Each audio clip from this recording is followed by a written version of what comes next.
Previously on NYPD Blue. The reason I came by is because I wanted to apologize for what I said to you and Baldwin earlier. Don't worry about it. No, it wasn't professional. Because the truth is, I wasn't feeling entirely professional. Listen, tonight's shot, but I'd really like to have dinner with you soon. I'd like that. Friday? I'd have to check. Yeah, it's clear.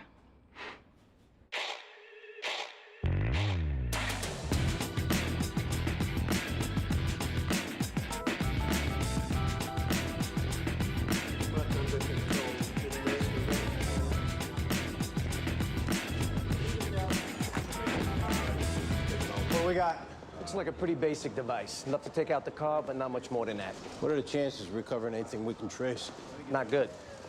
How much expertise you figure was required? Anyone with ordnance training in the military could have done it. There's also a dozen books available on the internet, take you through it step by step. Any ID? Yeah, his name is Brett Keenan. That's his daughter over there. Where was she when it happened? Pulling into the garage. She heard it.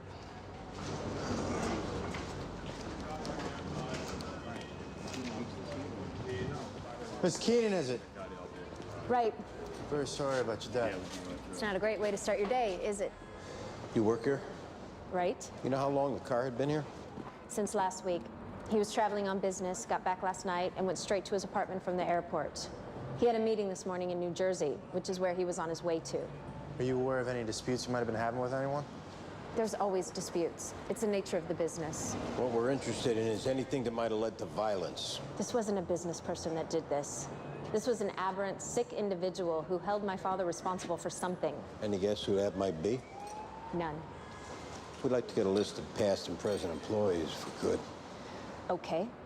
What was your father's personal life like? He divorced my mother forever ago. He had a rotation of willing B-school graduates to service him in return for being able to say they did. That's as much of a personal life as he had. Whoever killed your father was knowledgeable in explosives. Does that suggest anyone in particular? If it did, I would have told you already. Now, I have a conference in Frankfurt to prepare for and a funeral to plan. Is there anything else? If we could get that list. It's upstairs in my office. Wow.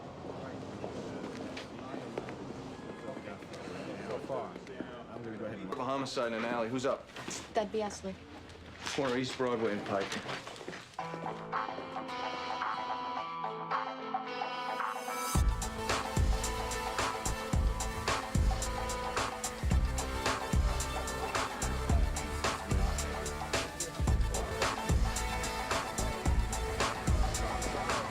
Eddie. Hey, what do you got? White male, looks like he's in his teens. Apparently beaten to death. How'd the job come in? Sanitation worker over there found the body around 7.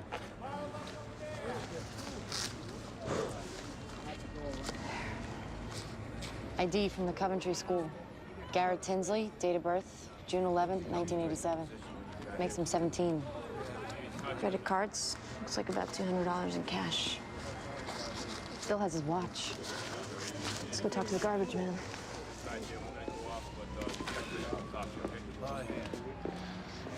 Hey, found the body? Yeah, What time? about 6:45. I see kids up here all the time smoking dope and whatnot. Ever see this one? I didn't look at his face. Do us a favor and look. I'd really rather not.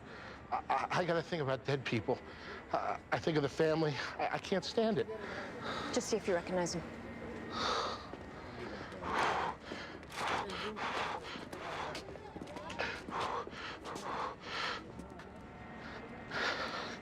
Yeah, I know. He was a real asshole.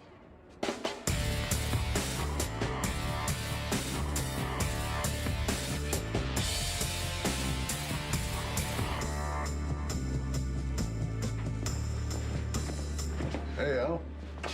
Phil? Phil Beckett? That's me. Detective Medavoy. Why don't you come this way? Sure.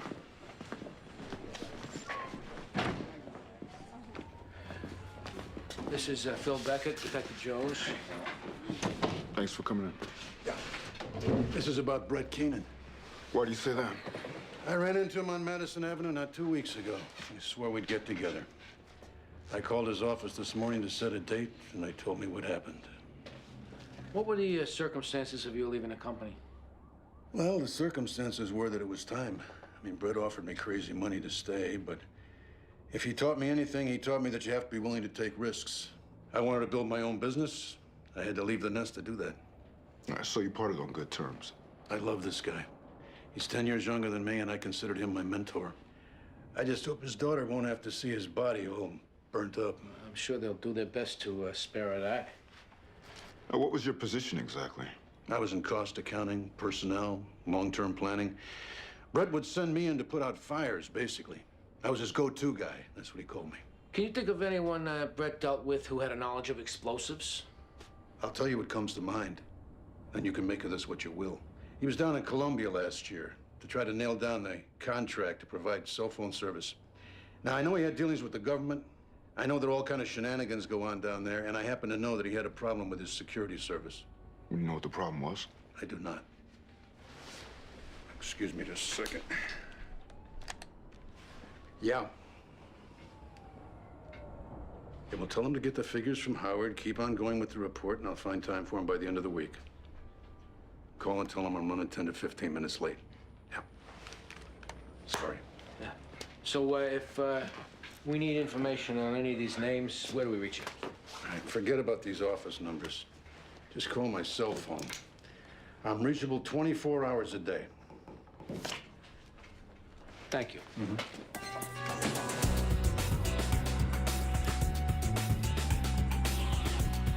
What can you tell us about the kids you hung out with? Ordinary kids. Nice kids. Just want to sell everything and move away from here. I know. Did anything happen at school that you think might be related to this? He went to Coventry, for God's sake. Oh, my God. There's his backpack. He brought it home from school yesterday and left it there. Inez? Was he around any kids who didn't go to Coventry? If they didn't go to Coventry, they went to Fieldston, or Dalton, or Collegiate. Was your son into drugs at all? Pot, like any other teenager. What a waste of a life. Would you know where he would have gotten pot from? Oh, for God's sakes, it's on every street corner. Is that what you're going to focus on, that he smoked pot? We're trying to figure out who killed him, sir. If we know it was a drug deal, that might lead us to them. Stop saying that. Garrett wasn't involved in drugs or drug deals or anything like that. Inez? Yes, sir. Could you take Garrett's backpack out of here, please? Garrett was a good kid, wasn't he, Inez? Yes. Inez knew him his whole life. We pay for her son to go to Coventry with Garrett. That's very generous of you. It was Garrett's idea. That's the kind of kid he was.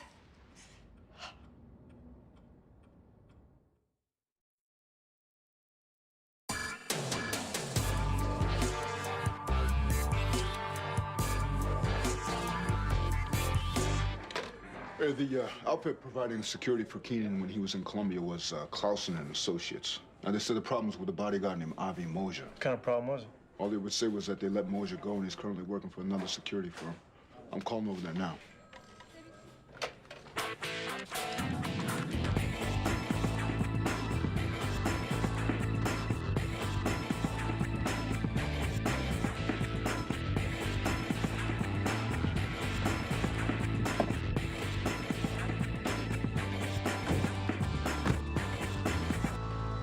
Avi Mosier.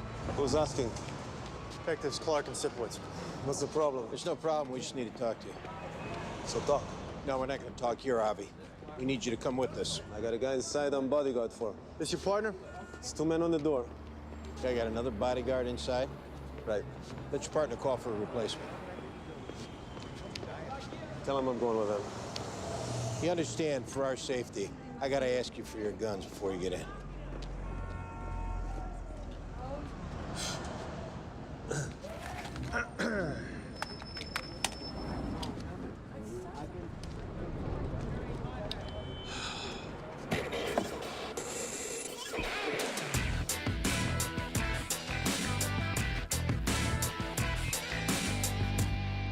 There's a lot of sadness here today.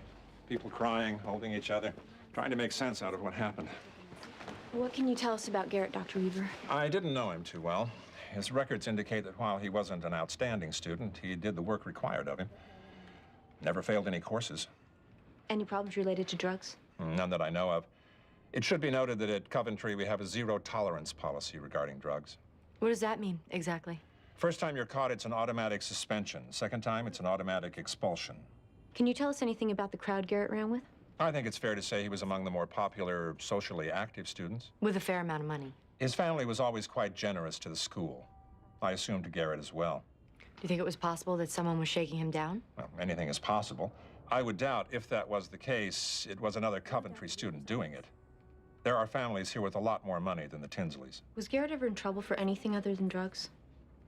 We make it a practice here to keep our student records confidential. You know that if necessary, we can get a court order. I don't think there is anything in his records that relates to this. Dr. Weaver, with all due respect, this might not be something you're in a position to know. What I am in a position to know is that families who entrust us with their children expect us to be discreet about what happens here. One of those families' child was just killed. I can promise you that discretion is low on the list of things they're currently expecting from us. That means if you force us to get a court order, we're going to comb through not only the records of Garrett Tinsley, but of every student that Garrett came into contact with. 6 months ago, Garrett and a female student were discovered in an empty classroom engaging in sexually inappropriate behavior. Both students were required to write a letter of apology to the school. Both were given a warning that if any such subsequent incident occurred, both sets of parents would be notified. What's the girl's name? She comes from a good family. I know this would cause them a lot of pain. We'll be as discreet as possible. Her name is Quinny Stein.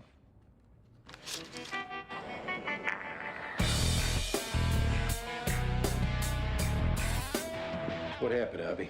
You and Brett Keenan didn't get along? In Bogota, your bodyguard with you 24/7. Who knows, maybe he concerned Israelis. That sound likely. Why not? I can't stand him and I am one. When's the last time you saw him? When I leave Bogota. No contact since then. No, why? Somebody threatened him? You think it's me? You were trained in the use of explosives when you were in the Israeli army, is that right? Right. So if you wanted to make a car explode when the driver turned on the ignition, you know how to do that. Hey, guys, I make good living. I have a beautiful American girlfriend and a condo in Fort Lee. Why I want to blow up cars for? Brett Keenan's dead, Avi. Somebody blew up his car. You think I do this? We know he got you fired. Big deal. I get another job, 1, 2, 3. You want to tell us the truth of why it was you got fired?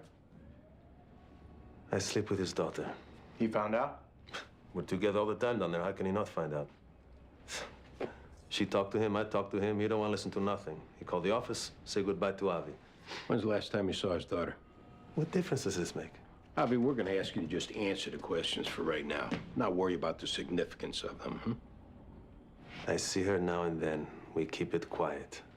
All right, we're gonna need for you to stay here for a while. You're gonna tell my boss I'm a suspect, huh? Not yet. You do, I lose this job too. Are my parents coming down here? No, Quinny. At 17, you're old enough we can talk to you yourself. As soon as we're done, we'll drive you back over to school. Doesn't matter. When you showed up, I was ready to ditch school. I'm like so emotional about this, I don't even know if I can talk about it without breaking down. You break down, you break down. Okay. You and Garrett were going out? Not really. Just friends? Yeah. When's the last time you saw him? Yesterday at school. Did you talk to him after school? No. What'd you do after school? What did I do? I hung out at the park, went home, did homework, went to sleep. Any idea who Garrett went to meet last night? No. Did you used to get high with Garrett? I don't get high. Garrett did, though, right? I guess. Just pot, though. You know where he got it from? No idea. No idea about that. You don't get high, and you and Garrett were just friends. You think I'm lying? We know that you and Garrett were caught having sex in an empty classroom, Quinny. First of all, it was only oral. Second of all, so what? You think that means we were going out? Here's the thing, Quinny. This is a homicide investigation. That means there are no secrets anymore. We're gonna look into Garrett's life and the life of everyone he knows. What does that mean? It means we're going to talk to your friends, your parents, anyone who might conceivably know anything. Okay, please don't tell my parents about that. Please. And don't hold anything back. I'm like sick with grief and you're treating me like a suspect. Where did Garrett score his pot? From Serge. You'll tell us how to find Serge? Is there any chance he won't broadcast it all over the world that I did? Yes, Quinny. If at all possible, I would really like not to be known as a narc.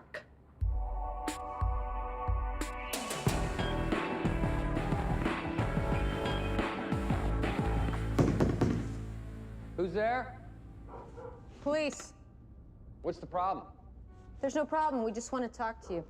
What do you want to talk to me about? We'll explain that inside. We don't conduct business in hallways. I'm really kind of busy right now. This won't take long. You know, I'm really not comfortable having you guys just barge in on me like this. If you're telling us we have to get a search warrant, we'll do that. Then when we come back, we'll want to know why it was you were so reluctant to open the door.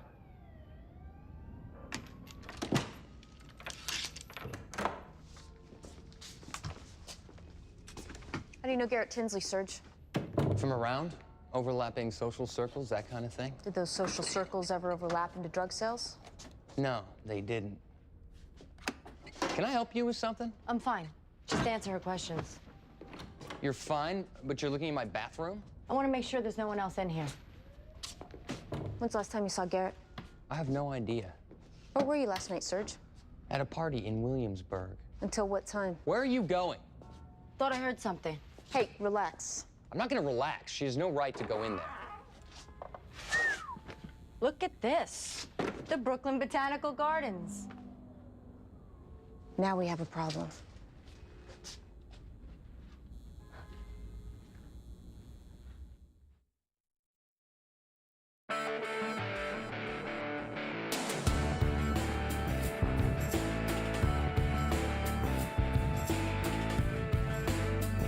Can you tell me exactly what it is that couldn't be discussed on the phone? Why don't you come down here, Miss Keenan? When was the last time you saw Avi Mosier? What does that have to do with anything? Maybe just let us ask the questions for right now. I don't know when the last time I saw him was. Since you've been back from Columbia? Yeah. Did your father know you were seeing him? I'm 27 years old. I don't clear it with my father, who I'm seeing. How did he find out you were seeing him in Columbia? He sensed it, he asked me about it, and I told him. In retrospect, I shouldn't have done that. Why would it represent a problem? Because it was a distraction. Daddy wanted me concentrating on business and Avi concentrating on bodyguarding. Did Avi ever look for you to make it right? Why would he do that? I'm not his mother. He got fired, boo friggin' who. Go out and get another job. Speaking of that, we wanted to go over some people that were on the list that we got from you. God, now? Yeah, now. Well, I don't have time now.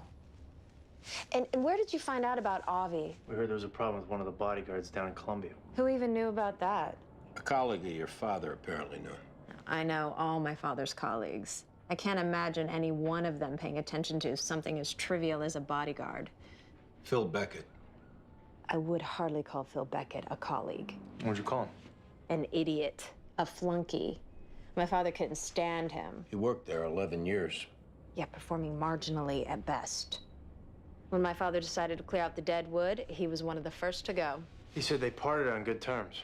If you call being escorted out of the building by security good terms, then they did. Now, who else do you want to know about?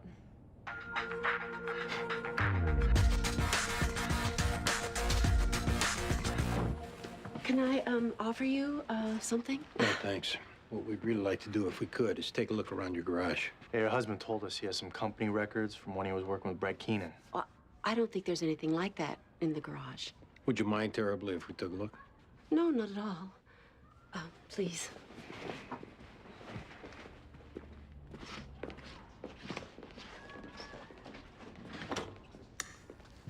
Where's your husband working currently, Mrs. Beckett? His office is over by Columbus Circle. It's his own company? Yes, it is. He very much wanted to be his own boss after he left working with, Brett. Well, we haven't been able to get in touch with him at any of the numbers that he gave us. Oh, well, you know, for some reason, he's had nothing but problems with the phones in that building. He's also not answering his cell phone. Well, maybe he had a meeting. You know what your husband's doing with ammonium nitrate?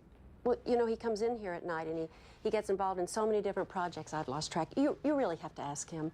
When's he due back? Well, unfortunately, he's leaving for the airport this afternoon. He has a meeting in Atlanta in the morning, and he said he was making a 5:30 flight out of LaGuardia, so. We're gonna need you to come with us, Mrs. Beckett. Why? No, what's going on here? We need you to help us find him. Please.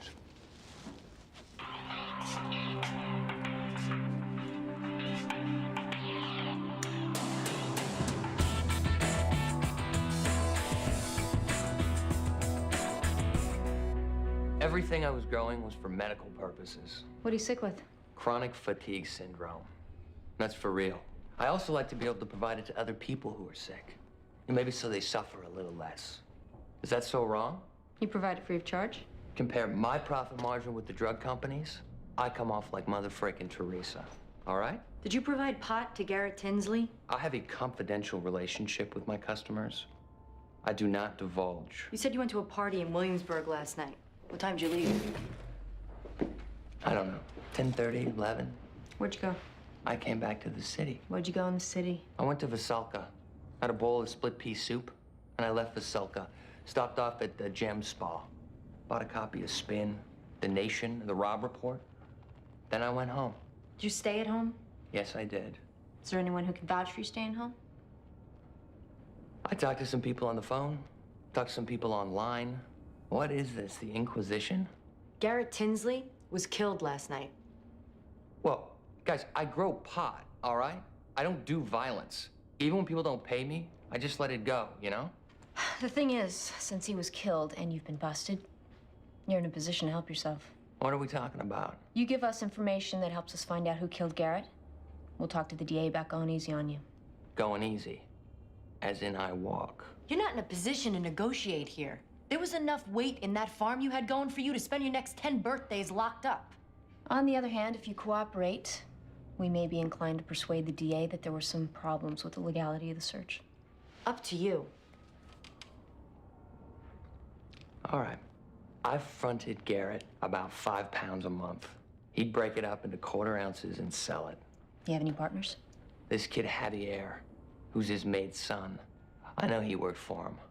Garrett kept what he needed on any given day in Javier's locker, because he was paranoid about getting busted. I hope that's gonna do it, guys. That's all I got. We'll let you know.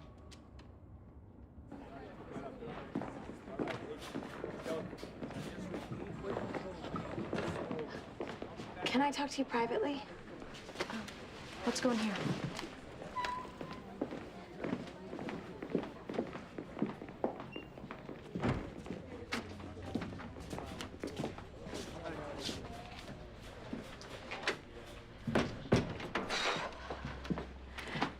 You said that if there were any secrets, you'd find them out. Is there one you held back on? Garrett got me pregnant. Even though I would have had to leave school, and even though it would have completely turned my life upside down, even though everything, I wanted to have that baby. He talked you out of it? He said he'd say it wasn't his. He said if I had it, he'd have nothing to do with me. I couldn't tell my parents. They wouldn't have let me keep it, and they wouldn't have let me have an abortion. They would have made me have it and then give it up for adoption. Or thrown me out into the street. Who made the arrangements? Garrett's maid. She took me to a clinic in Washington Heights after school. And when it was over, she took me home. She was crying. I was numb. Garrett's proud of it, though. He'd never do it around me because I'd kill him, but I've heard that he brags about how we did the deed and then he had to take care of it. He took care of it. He was playing basketball that day.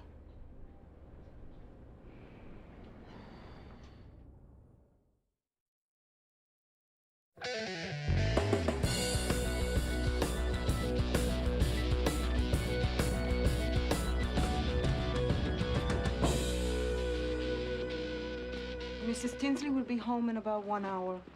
We'd actually like to talk to you, Ines. Your son wasn't in school today. Yeah, he wasn't feeling good. I told him he could stay home. But he's not at home. Maybe he go out for a little while. Where would he have gone? How come you want to know? We need to talk to him about Garrett. He don't know anything. Was he friends with him? They knew each other. I don't think friends. Did Garrett ever get him into trouble? No. Why was your son suspended? Just fooling around, doing what kids do. It was drugs. He got busted with drugs. He made a mistake, and he was sorry. He promised me it never happened again. Did he know you got that girl an abortion? If Garrett tell him, then he knows. Was it Garrett who asked you to do it? He came to me crying like he did when he was a baby. He said he couldn't tell his parents, and the girl couldn't tell her parents. So the only one that could help them was me. God forgive me. I knew it was wrong. But I took care of him all of his life. So I said I would do it. Where's your son now, Inés? I don't know. Inés, mejor que digas la verdad ahora. Yo no sé. Then we have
Brett Key.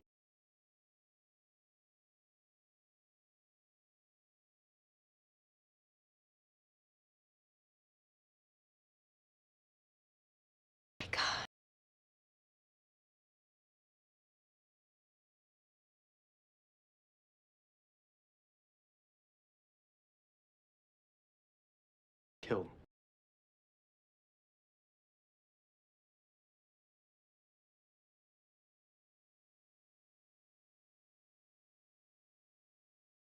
custody.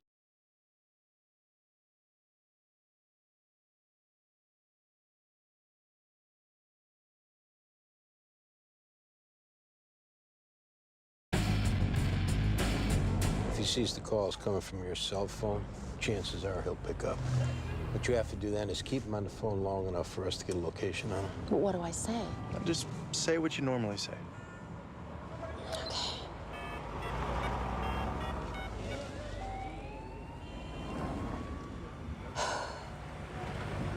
Hi, honey. How are you? Oh, I don't know. I was just thinking about you. Thought I'd call. Well, I thought maybe we could take a drive this weekend. You know, go upstate, look around those junk stores that you like so much. You'll be back from Atlanta by the weekend, right? Keep talking. You know, I'd like to come with you on one of these trips sometime. No, you wouldn't have to be responsible. While you're working or at your meetings, I could go, you know, sightseeing, shopping. Yeah, okay, next time. Okay, honey. Well, I love you, and have a safe trip. Bye. 9th Avenue, 23rd Street.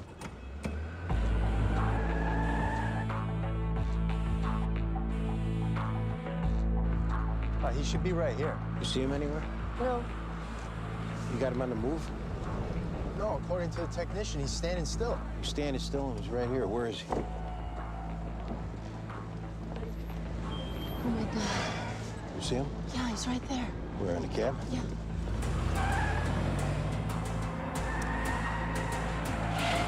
Hey, get out of the cab. Let's go. Turn off the engine. What's going on? Let's go. Come on, get out of the cab. Going for a ride. Put your hands in the car. What did you tell them? They said you were in danger. Don't go involving other people in my affairs, Francine. I'm sorry. Why are you driving a cab? All right, come on. Come on, I'll see you at the house. Yeah. Come on, put your head down.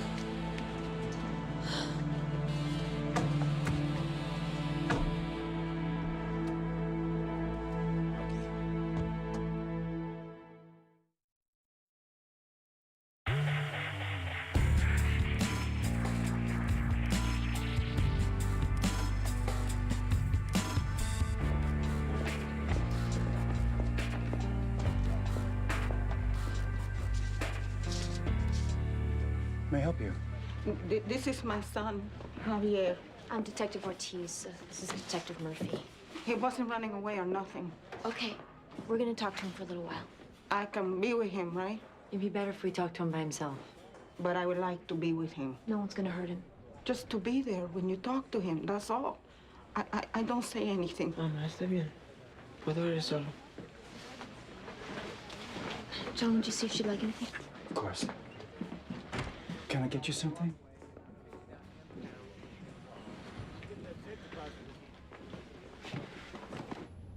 Where were you last night, Javier? Home. Didn't go out? I went out to get something to eat, and after that I was home. Your mom with you? She was at work. How come you got suspended from school? I got caught with some weed. Whose was it? Mom.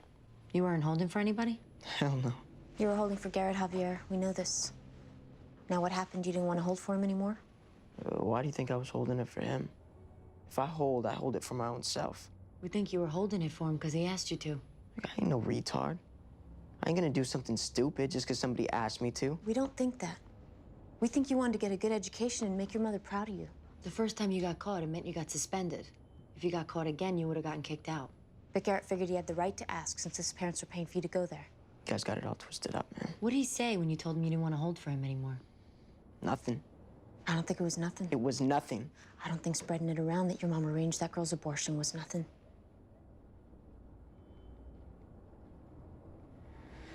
My mom been wiping his ass since he was a baby.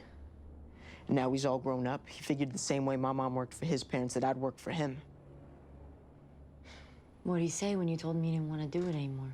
That either I kept the weed willingly, or that he'd plan it on me. I mean, if it was the word of a kid whose parents paid 2 tuitions and gave $20,000 a year on top of that, against the word of a kid whose mother was a maid, who did I think they'd believe? What'd you tell him? That I would take my chances. That's when you brought your mother into it. I mean, he knew she was ashamed of doing that for that girl. He said his parents would fire us if they knew. He said to keep me in school with all those rich white kids, that he'd have her turning tricks out on 116th Street. That he'd have her down on her knees. Is that when you hit him, Javier? She raised him, you know? More than his own parents did. She raised me and she raised him, and one of us had to stand up for her.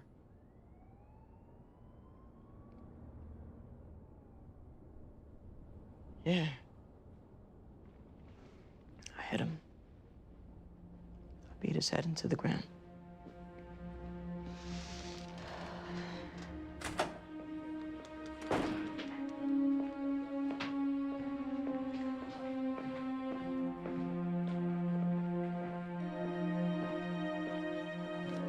Where is he?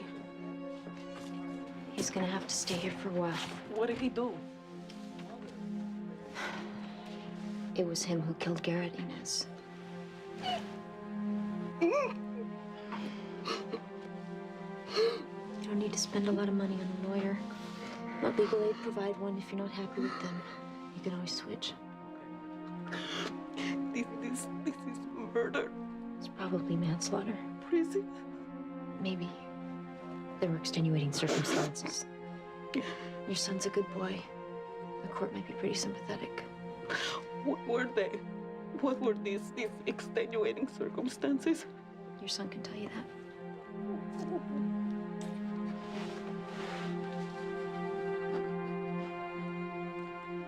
If you're starting your own company, Phil, why were you driving a cab?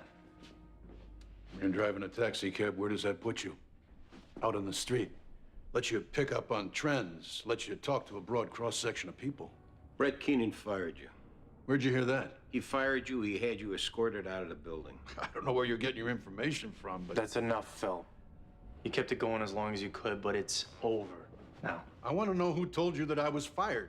We talked to his daughter. Oh. There's an unimpeachable source for you. We confirmed it with security personnel. Someone who woke up on third base thought she'd hit a triple. You don't have a company, you don't have an office. I proved the naysayers wrong before. I'll prove them wrong again. Phil, we've been in your garage. We know you made the bomb. I don't know that you had the right to go into my garage. Your wife let us in. We've now got a search warrant. We've already found explosive chemicals. We're gonna find diagrams. That part is over. What you want to do now, Phil, is to be truthful and try to cut the best deal you can with the DA. Make this as easy as possible on your wife.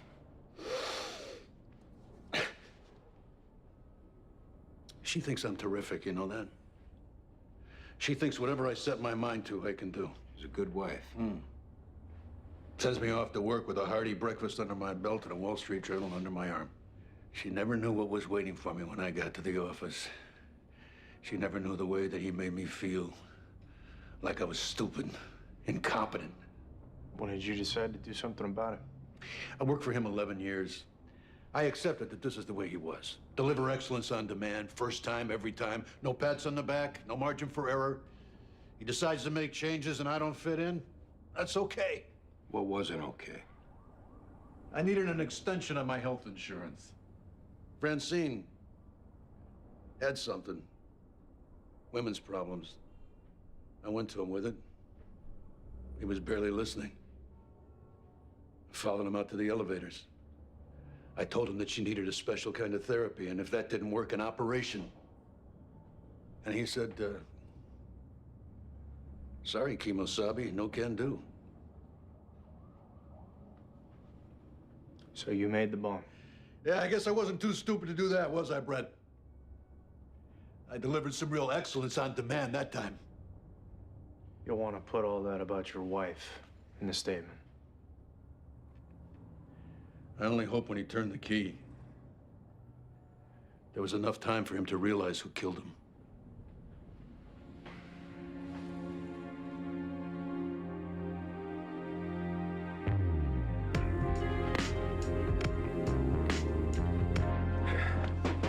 Full confession. Ties to Al-Qaeda? Either that or a pissed off ex-employee. DA taking a statement? She's in there with him now. Good work. How long you figure till she's done with the statement? I'll take care of booking him. You sure? Yeah. Good night. Yeah, night, boss. I'll see you, John. Take care. Night, detective. Night.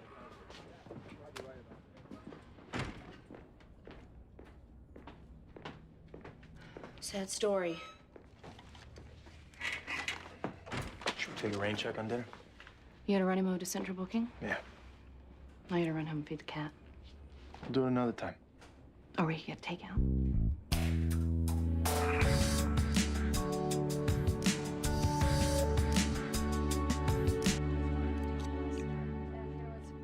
My father keeps an apartment in the same building as the guy that got blown up in the car.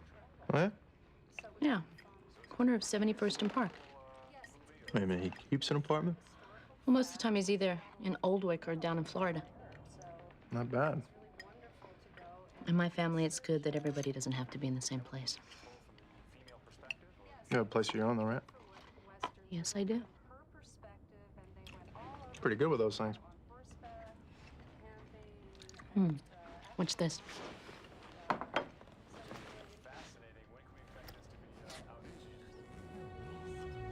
Hello.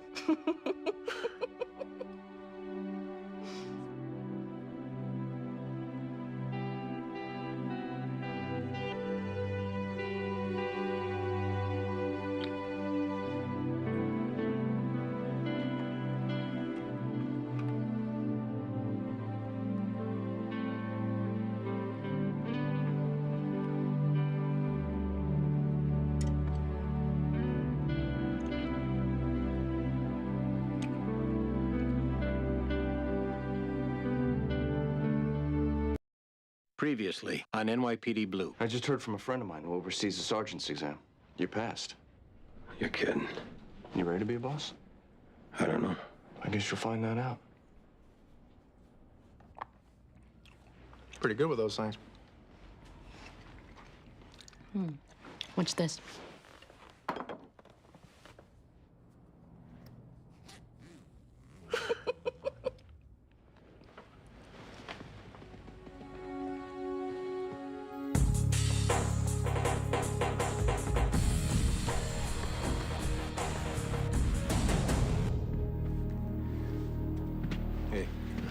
name is Hugh Rasmussen. According to his secretary, he was a partner at Fairchild and Rasmussen, some big Wall Street law firm. How did the job come in? Secretary, she found him. Name is Judith Howe. She got here around 8:30. This guy was still working at his age? She says he was retired, but kept her on so she'd come over every day to see what he needed. Doesn't look like he's got any bruises. She said the pillow was over his face when she walked in. Where's she? Out in the living room. Hers. Where they went, that I don't know. How long had you been working for him? I came to work in 1977. You must have been very attached to him.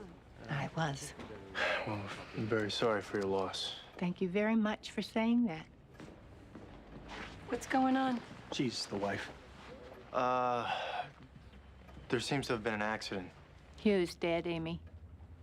What? Someone suffocated him by putting a pillow over his face and holding it there. Judith, why don't you give us a minute with Amy?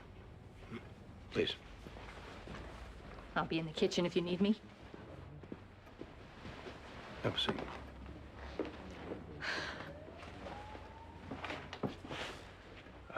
We know this is a difficult time and it's a big shock, but we have a couple questions for you.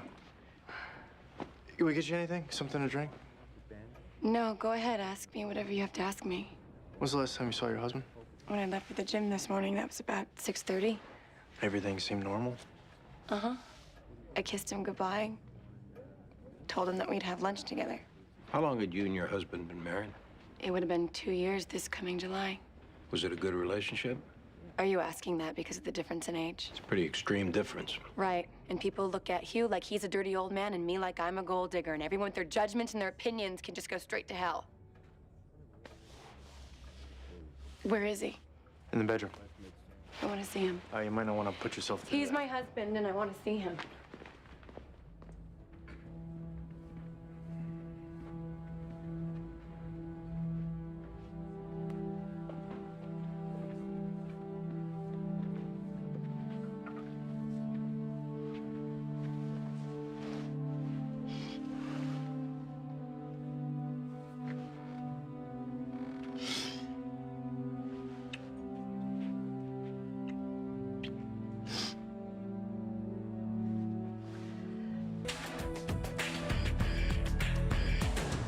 Guy was 80, his wife's 28.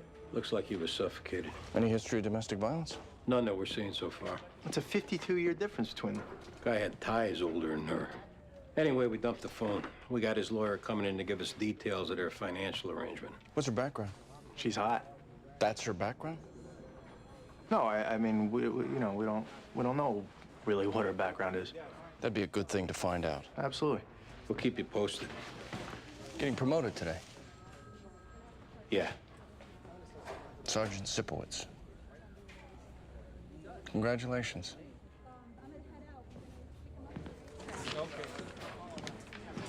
Were you struck blind? What? You got a press for the ceremony? Yeah, I had it at the tailor's. The saw on the sergeant's straps. I'm sure it's in good shape. Where are you taking the family after? I made a reservation at Shunley. Well, that's nice. We got a DOA, possible homicide at senior citizens home. Who's up? Oh, that's me. You and Metaboy respond. 625 East 23rd Street.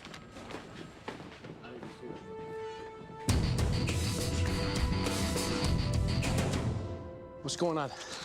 DOA's Olive Rosenthal. She didn't show up for breakfast this morning. One of the aides came to check on her, found her dead. Well, why are we here? Doctor wouldn't sign a death certificate. He's in the next room, named Sean Mara. Dr. Mara. Yes. What's the problem? I was called by the director to come and examine Mrs. Rosenthal and sign on the death certificate. And when I got here, I saw a blood spot on her nightgown in the abdominal area. I examined underneath and saw evidence of an injection. When's the last time you saw her? Privately. Because this kind of thing can be very upsetting for the other residents, I would ask that you didn't speak to them about it. Well, that might be unavoidable. Why is that? Well, in order to investigate a homicide, we have to talk to the people who knew the victim. Well, number one, you don't know that this is a homicide. And number two, how much information do you think you're going to get from these people? Well, we won't know that until we talk to them.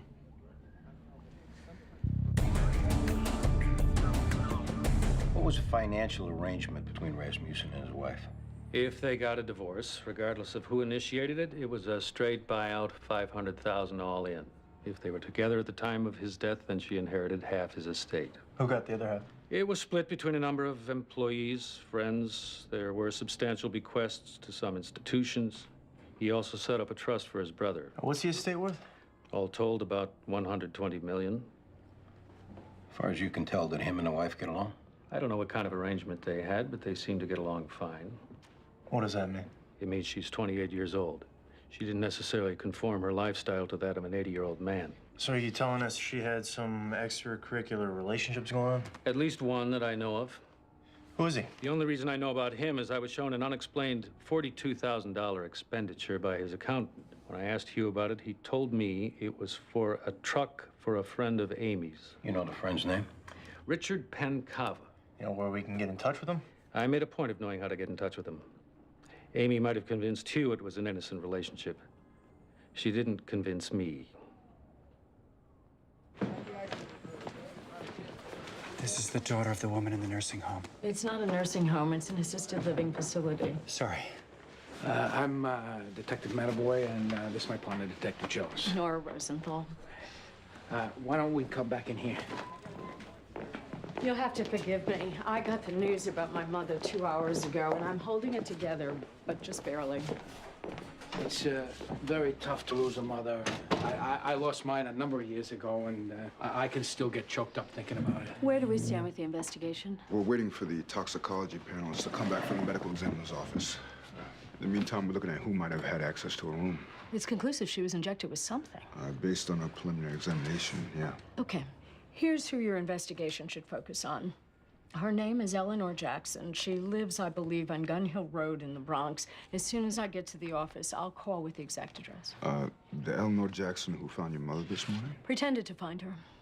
What makes you suspect her? I hired her so that my mother would have someone with her at all times. And what I was seeing more and more of was that she was asserting her own will in ways that were inappropriate. Like how? Rearranging furniture, dispensing opinions on things that didn't concern her. Doesn't sound like much, but it wasn't what she was paid to do. It's a long way from that to committing murder. I also believe she was stealing.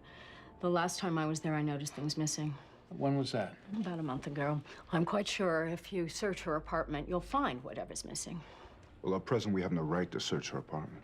Let's see if I can't help you with that. Ms. Rosenthal, there's something called probable cause, which you have to show in order to get a search warrant. I am a New York State Supreme Court judge detective. I know full well what is required to get a search warrant. We'll definitely look at Eleanor Jackson, I want an arrest made. assuming the facts warrant it. I'll expect to hear from you by the end of the day.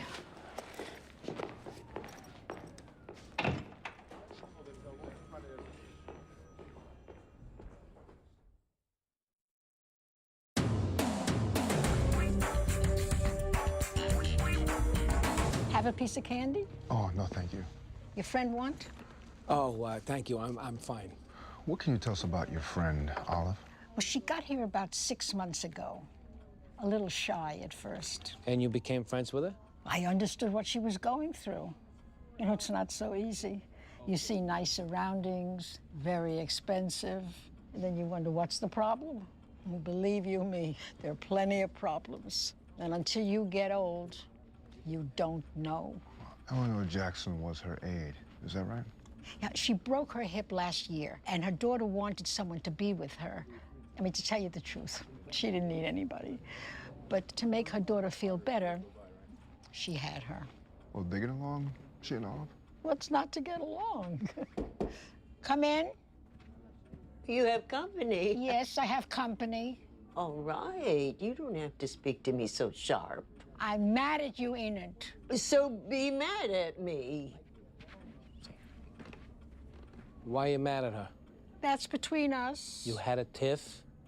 You know, you're very condescending. I'm asking you why you're mad at her in case it relates to Olive's death in some way. Well, I'm mad at her because she didn't understand why I was so upset this morning. Well, wasn't she upset? Apparently not.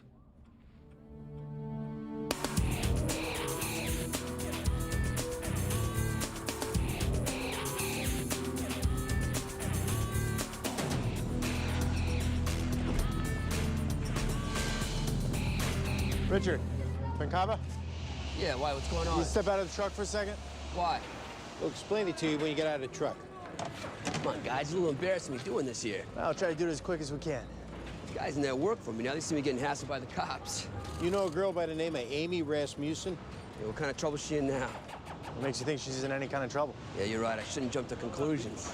You don't have any weapons in this truck, do you? What kind of weapons? No. No guns, nothing like that? No, I don't have any guns. All right, mind if we take a look inside? Yeah, go ahead. I don't have any guns.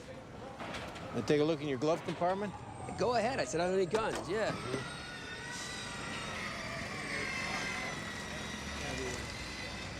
How come this bill's like this? Like what? Rolled up. I don't know. Richard, you got anything else in there you're not supposed to have? I thought you said you're looking for guns. What's this? I don't know what that is. Come on. I think I know what that is. Put your hands on the truck. Come on. Man.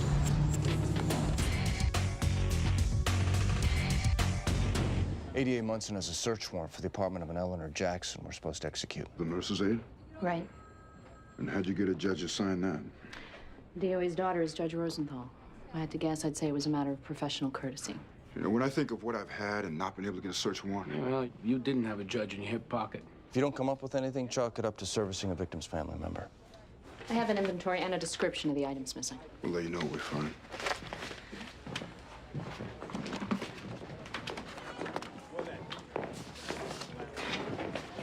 Just thinking of you. Oh, yeah? I was wondering if you're free for lunch. I actually have to have lunch with my father today. Oh, well. Wait a minute, why don't you come? No, Oh, thanks. if you're there, it'll be tolerable. Otherwise, it's going to be another career day counseling session. Your father doesn't want me along. He won't mind, and I will be really grateful. Where are we doing this? I'll give you a call. Okay.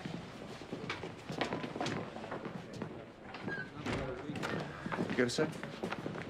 Yeah, John, take me through. You want me to start without you? I'll be right there. What are you looking to do following the promotion? Hadn't really thought about it. You want to be retained here in the 15th? On patrol? Yeah. I wouldn't mind that for the time being, anyway. I'll make a call, see what I can do. Sit down. Swear to God, I have no idea how that cocaine got in that truck. You can square it with God on your own time. As far as we're concerned, you're looking at a B felony. No way I can catch a break on that? Depends. What was your relationship with Amy Rasmussen? We're friends. Why? When's the last time you saw her? What, is she in some kind of trouble or something? It's a simple question. Do you want to help yourself or not? I don't know when it was. When's the last time you saw her husband? I met the guy once, maybe 6 months ago. Well, Richard, he was murdered this morning. Whoa. I don't know anything about that. Your number was dialed from the house phone this morning. Did Amy call you? Yeah, she wanted to see how I was doing. Don't tell us fairy tales, Richard. Why was she calling you? I picked her up this morning. Did you go in the apartment? No. I was taking her to see this building. I was running late. She called to see where I was. Why were you taking her to see a building? I wanted to buy it. I thought I could rehab it, sell off the units, make some money. I needed help with the purchase price, so I called her. You sleeping with her? No. She buys you a new truck, and now you're talking to her about buying a building? We had a romantic relationship. One thing and another, and we broke up. Didn't mean she lost her desire for you. That's right. It didn't mean that. And come to think of it, it just might have been too much to ask her to stay faithful, given he was, like, ancient. Maybe she wanted him out of the way. So you two could be together? If I testify against her, cocaine charges get dropped. Well, I guess we can assume that you're willing to consider that, right? Hey, I gotta do what I gotta do. Sit tight.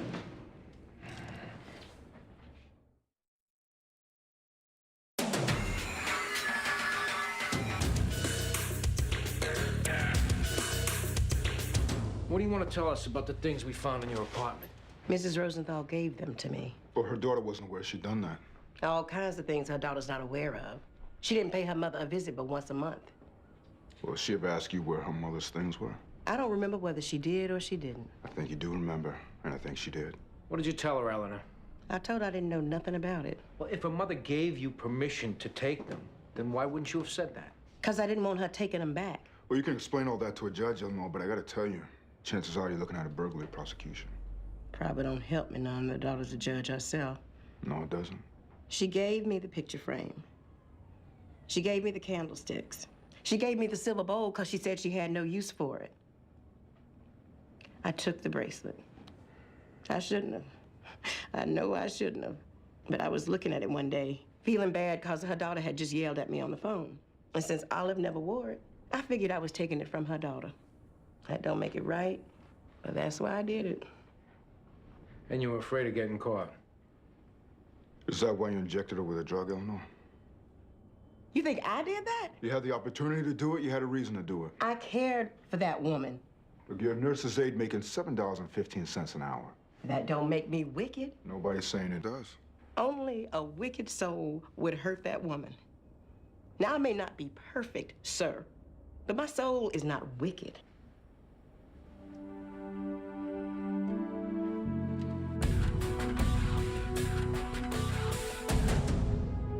I'm reading about this Carly Fiorina.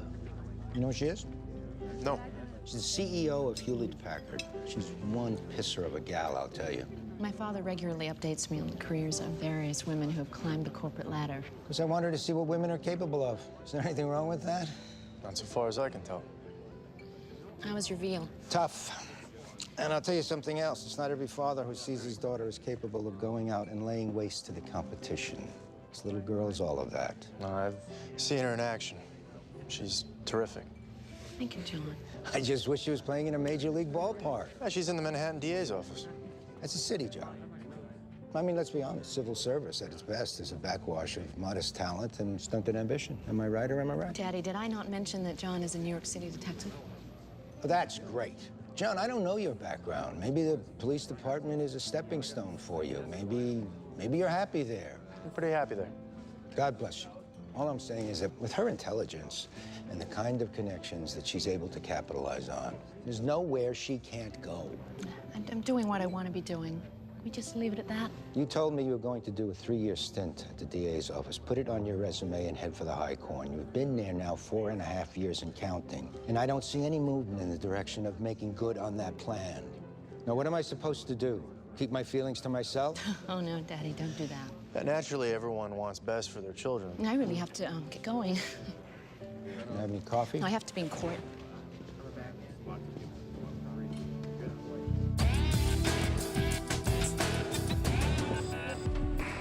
These are the toxicology reports from your DOA. They found a mixture of sodium pentobarbital and Delanton. Is that what killed her? Yeah. The note on it is that they're drugs used by veterinarians to euthanize dogs. All right, we need to go through the records of those residents again.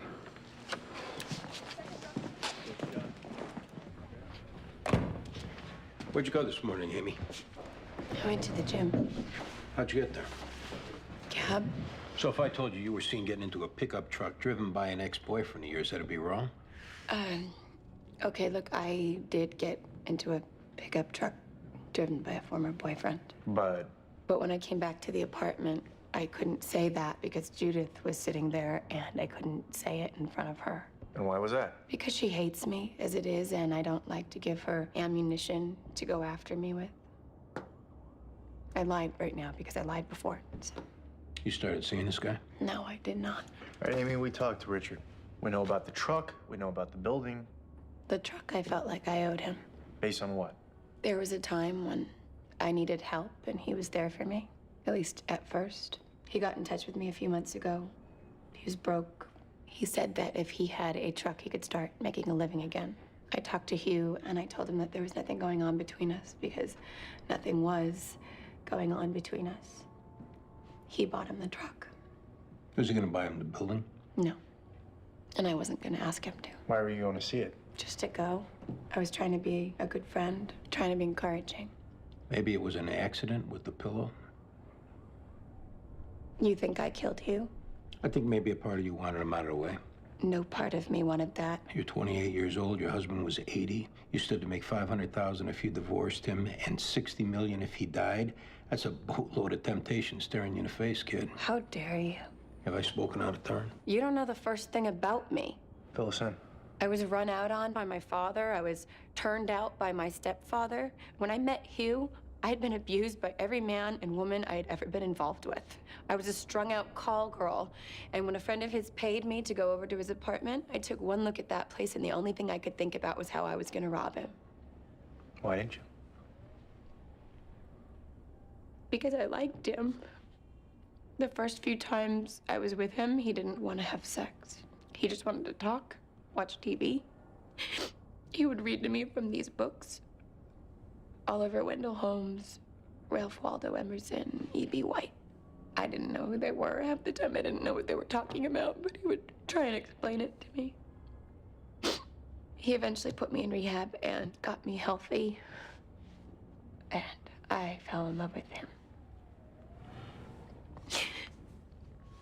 I don't really care if you believe me or not, because the way I feel right now, I don't care what you do to me. But how dare you say that I was tempted by money? If I could still have him with me, I wouldn't trade it in for all the money in the world.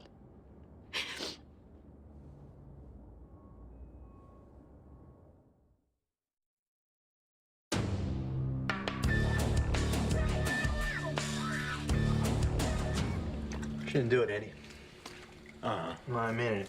I really don't think she did. How many times are you gonna take orders from your little captain down there? That's not what I'm doing. It's not, huh? No, I stop and look at something in the window doesn't mean I'm gonna buy it. What I say we do is we talk to the brother. The fact that the will sets up a trust rather than gives him the money outright tells you something's off. Good. Good idea. I'd just rather not think we're doing it on this girl's behalf. It's part of the investigation.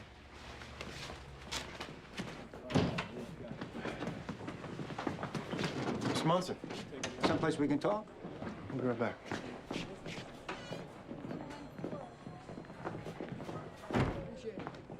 Coffee?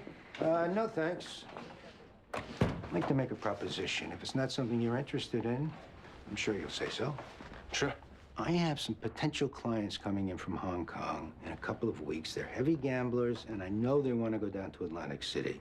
I just want to see if you're available to watch out for them. They need a bodyguard? I don't know that they need one. It makes them feel important to have one. Well, it depends on what's going on here at work, you know, how much time's required. You give me as much or as little time as you want. I just want to tell you that I pay $1,000 a day, and the need for this comes up with some regularity. I'm definitely interested. According to my daughter, you're a heads-up guy. That's very nice of her to say that. Not to say that she hasn't been wrong once or twice. Haven't we all? Anyway, I hope you think about it. Appreciate the offer. Hey, boss, the blood work that comes back on our DOA shows a veterinary drug was used to kill her. That point to anybody? Well, there's a resident in the place who knew her, whose son's a veterinarian, and until she retired was a veterinarian herself. Sounds like that's who you ought to be looking at. We were hoping to toss a room. It didn't take much to get him one the first time, so we were hoping that Munson might be willing to go to bat for another one. Call and ask her. Well, since we broke a little bad over the DOA's daughter using her influence, we didn't want it to seem like we were asking just to make a point. You want me to ask? It might be better coming from you. Right.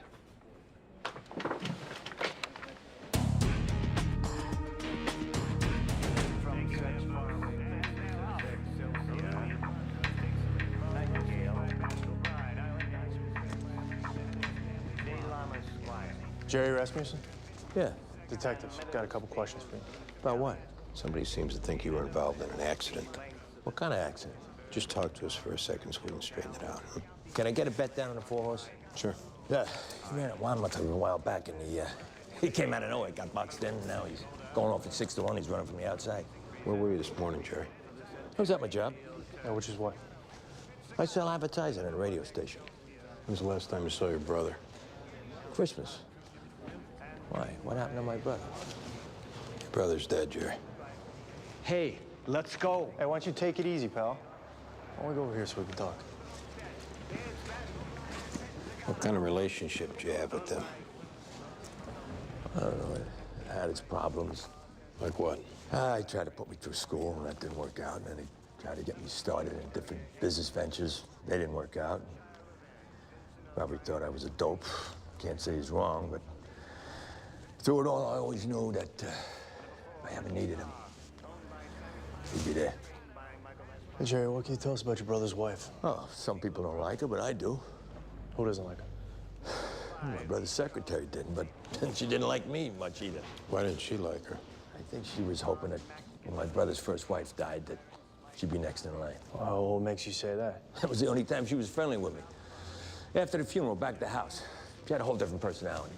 Asking me, I wonder what he's doing, and joking around with me. think she was trying to show my brother that she could be the lady of the house and take care of all the family obligations for him. How long after that did Amy come on the scene?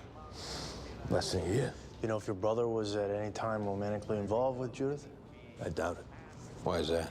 She worked for him. My brother gave me a lecture one time. He said, don't mix business and personal. That was way back when he was trying to tell me how to be a success. Thanks, Ray. We'll let you know if we need anything. Still got 2 minutes before the race. Yeah, that's all right. I'm just gonna go home.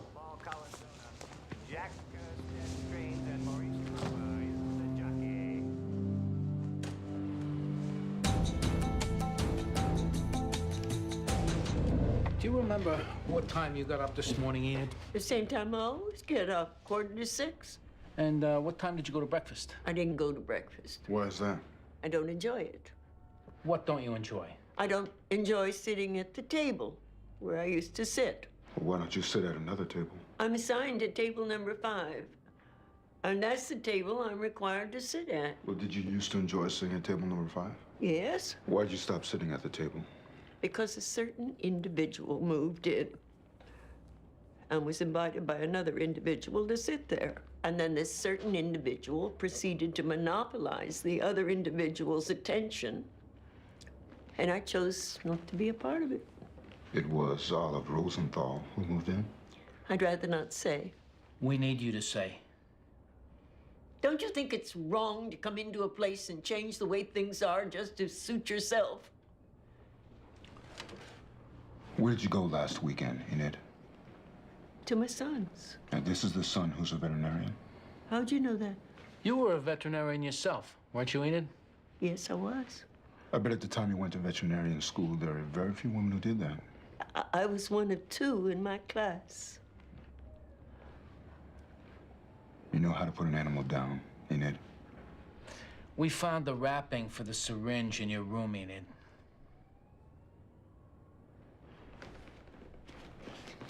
She was such a needy thing. Wanted Belle all to herself. Acting helpless when she was asked to do anything or go anywhere, unless Belle was there to hold her hand. And you had to adjust to that. When I was 77 years old, I gave up my veterinary practice, and I adjusted to that. And then I went to work part-time for another veterinarian until I was 81, when I had to retire, and I adjusted to that too. I moved in here when I was 83, having given up the home I'd lived in for more than 50 years. It wasn't easy. But with Belle as my friend, I finally adjusted to that too. I don't think it's right that I'm forced to adjust again. I've adjusted enough. You wanted things the way they were. I can't have things the way they were. Isn't that the damnedest thing? I put that silly old woman down. And now Belle won't even talk to me.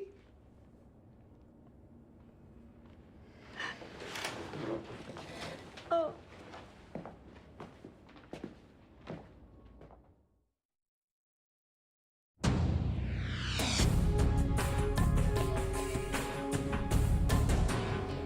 Yeah, thanks. I appreciate it. That was Chief of Personnel's office. I'm being retained on patrol here at the 15th. Fantastic. Yeah. All right, thanks. Andy, that was a parking lot in Long Island City. I think we need to talk to the old man's secretary again.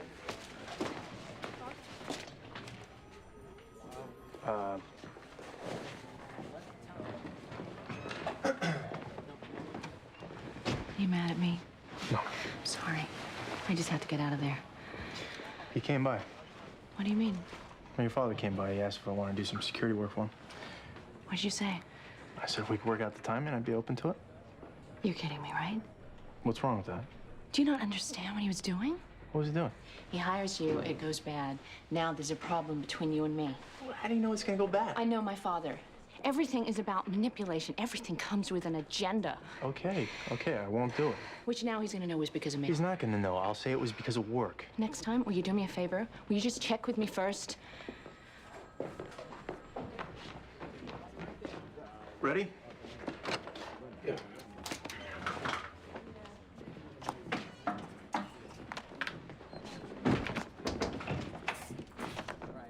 What happened? She went for it. This is this Enid woman? Right.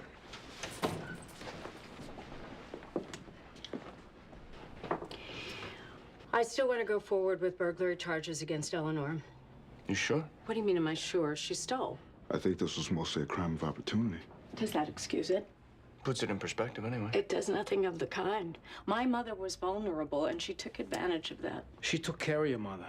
Are you saying I didn't? No, you needed help, and you got Eleanor to help you. We talked to her, Judge, and I don't think there's any doubt in either of our minds that she did her best to make your mother comfortable, to keep her company.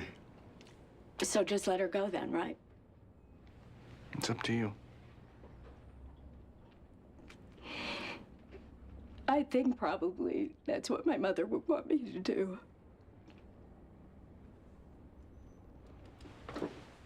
I think probably you're right.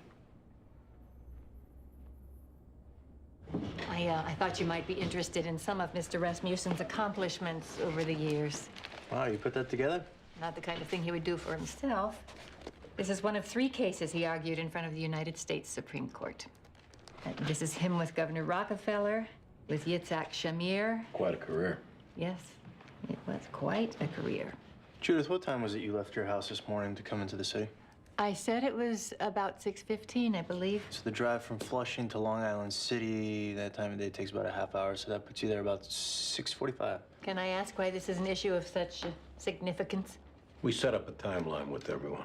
So I'm assuming you got on the subway where? Queensboro Plaza? Vernon Jackson. So from there, it's one stop to Grand Central. I take it to Fifth Avenue, transfer to the F train, which I take to West 4th Street. Which gets you into the Rasmussen apartment around 7:30. Which is when I said I got there.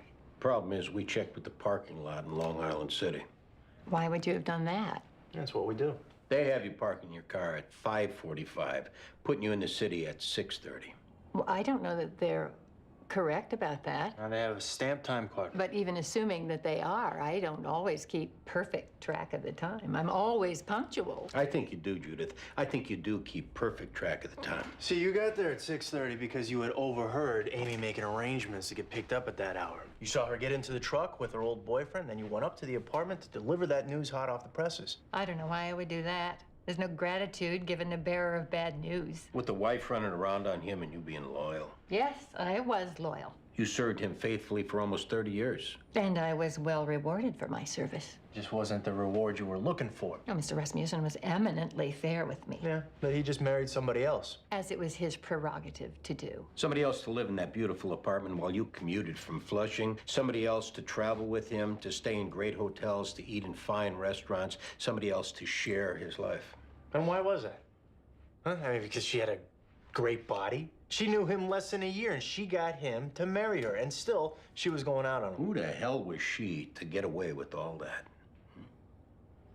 I don't blame her. She's a whore. And I mean that literally. She's a woman who takes money for sex. But Mr. Rasmussen, on the other hand, he knew better.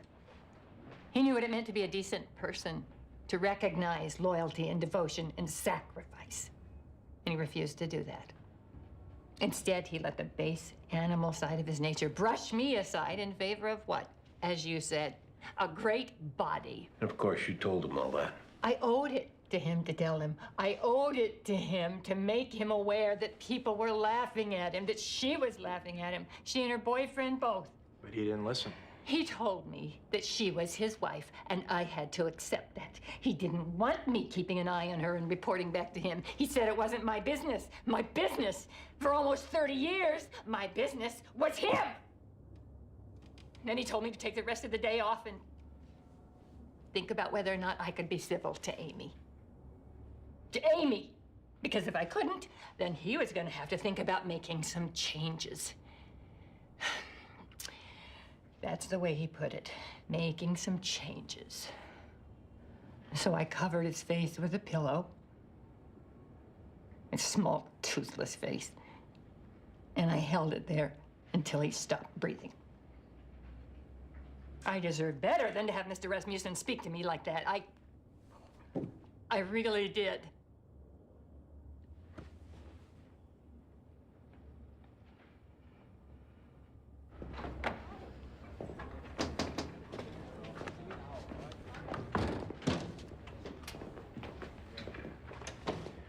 It was Judith who killed your husband.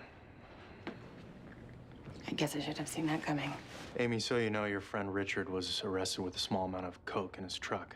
He was ready to testify against you if there was a deal to be made. That also doesn't much surprise me. And you got a lot of money now. Money of your own. You probably want to stay away from people looking to hustle you. Are there any other kind? Yeah, I guess Hugh was one, right? there'll be others. Give it some time. I've never done too well being on my own.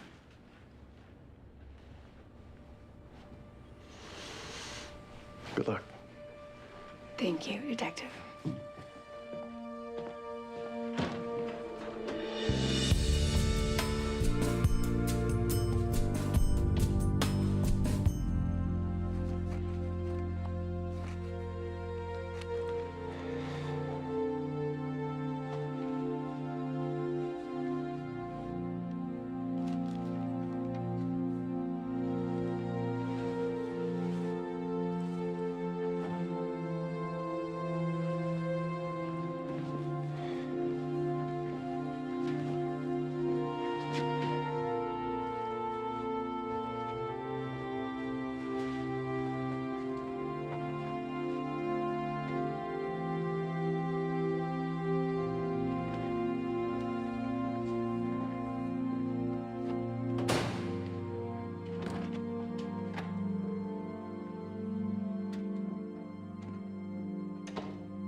Where'd everybody go? Oh, I guess they headed over to the ceremony.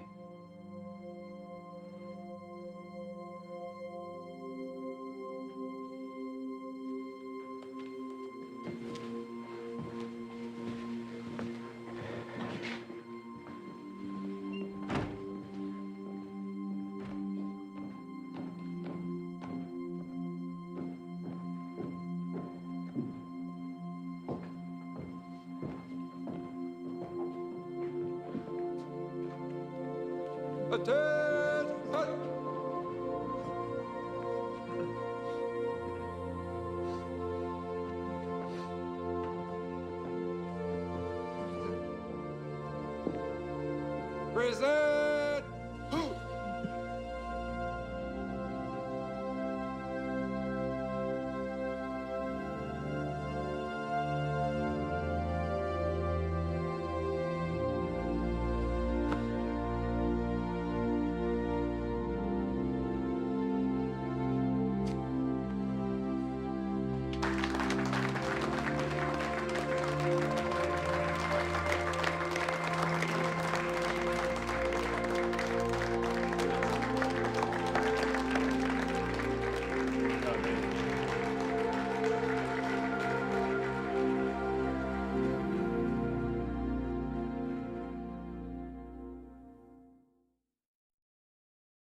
Previously on NYPD Blue. Getting promoted today.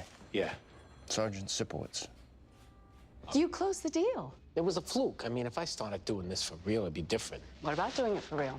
I don't know, Bridget. All right, maybe we should just have a drink and talk about that. Yeah. Meantime, see if you can't close another deal. Attention! Present!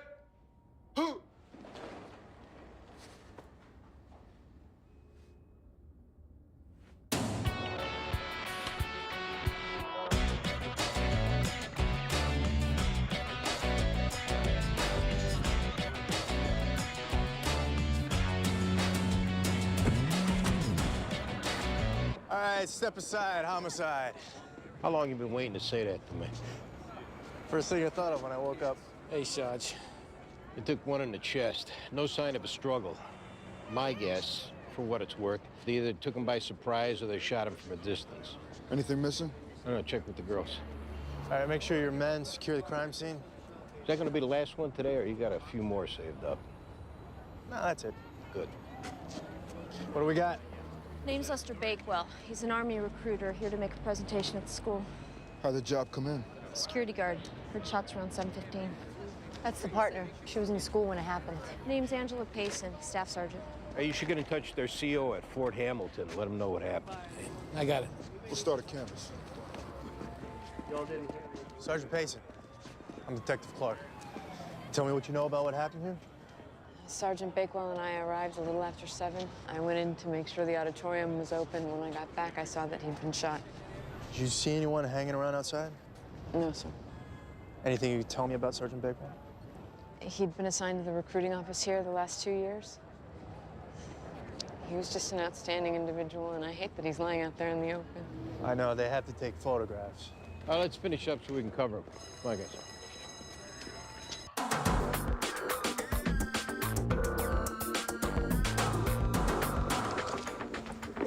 I'd like to speak to someone about my uncle who's missing. How long has he been missing? 4 days. Detective Jones will talk to you. Yeah, right this way.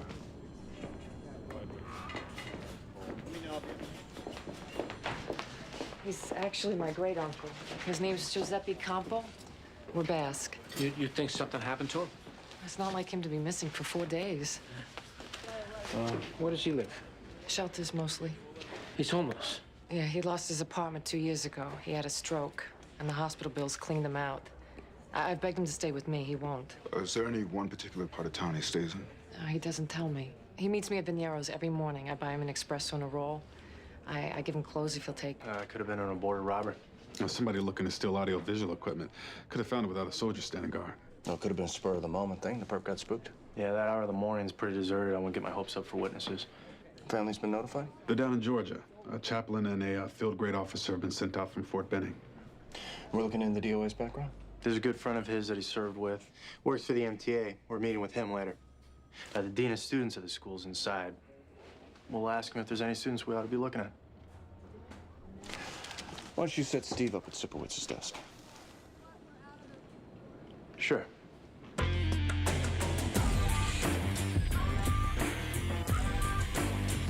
Has there been any open hostility toward military recruiters at the school? There'd been a couple of demonstrations, for the most part peaceful. What part wasn't peaceful? We have one young man whose brother was killed in Iraq 4 months ago. He trashed their table and made what I guess you could consider threats, although I didn't take them seriously at the time. Well, any indication that the student had access to firearms? Last month, he got into an argument with a classmate and threatened to shoot him. We suspended him for 2 weeks. When I spoke to the father, he told me that they did have a gun in their apartment. A rifle, I think he said. Paul had shot it many times, according to him. Said he got a merit badge in marksmanship from the Boy Scouts. What's this boy's full name, Mr. Dixon? Paul Corbelli. And I hope to God he had nothing to do with this.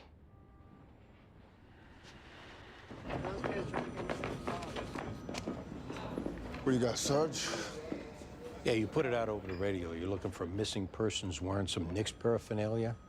King Tut here just got picked up for marijuana possession. That's a white male we were looking for. I know that, Metaboy. But unless you think Tut's on Spike Lee's Christmas list, maybe you ought to ask him where he got that stuff from. Right. All right, why don't we go talk in here for a second, King? What I gotta do that for? We want to ask you something. Now tell me you ain't never peed in the street. You're here for marijuana. Which they only if I be exposed to the elements. Which I didn't have to do, and then I climbed on out. Let's go. Where we going? You're gonna show us a dumpster. Keep an eye on this guy while we get our coats. Good call, Sarge.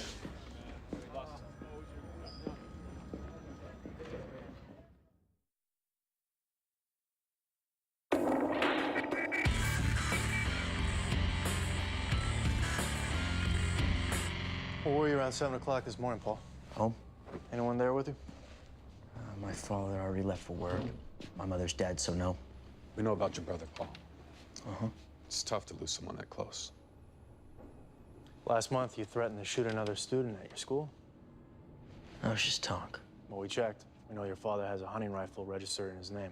Yeah, I brought it to school in my backpack. Are you being sarcastic? Because, see, that tells me that you're not taking this seriously. Where's the gun now, Paul?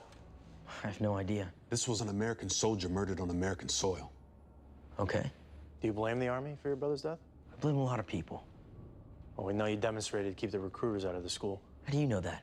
You take my picture? You were observed, behaving in a threatening manner towards those recruiters. I thought we had free speech in this country. Isn't that what my brother got killed defending? When was the last time you were out of this country, Paul? What's that got to do with anything? I think maybe we need to familiarize him with some of the other interrogation techniques we have available to us. Like what? Stand up. Just tell us when the last time was that you were out of the country. Last summer. Where did you go? Spain and Morocco. Where did you go in Morocco? Marrakesh. Who did you meet there? Nobody. Who paid for the trip? It was a package tour. I paid for part of it. My grandma paid for part of it. You're lying. I'm not. Stand up. I'm not lying. You're gonna keep standing until you tell us the truth. I'm telling you the truth. We're gonna get a hold of your father's gun. We're gonna know if it was fired Do today. you have any idea what we're gonna do to you when we find out that you were lying? I'm not lying. You hated those recruiters, didn't you? Didn't you? They got my brother to enlist. My brother got killed. How do you think I feel? Did you shoot the recruiter, Paul? No, sir. Oh, you're gonna stay on your feet a long time, son. Can I talk to you outside for a second, Steve? You don't want me to catch you sitting down while we're gone.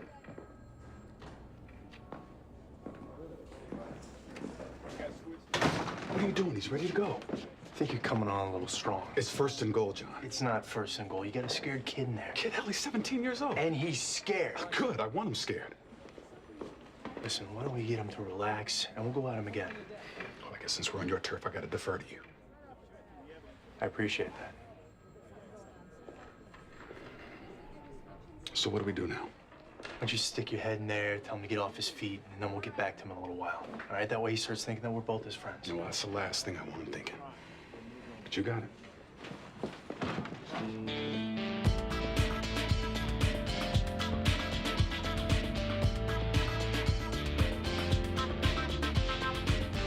Emergency services got a jumper on the Brooklyn Bridge.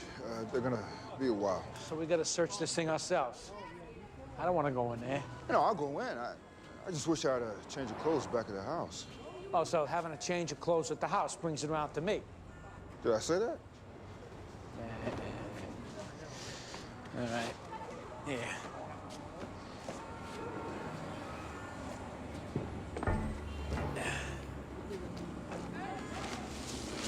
That protective layer of garbage is there like I said. Yeah, King, it is.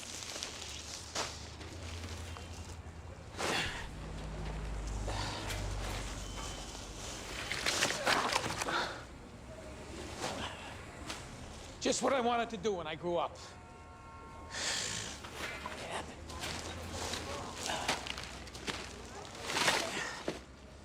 Here's Johnny. Oh, he dead, right? Oh, yeah.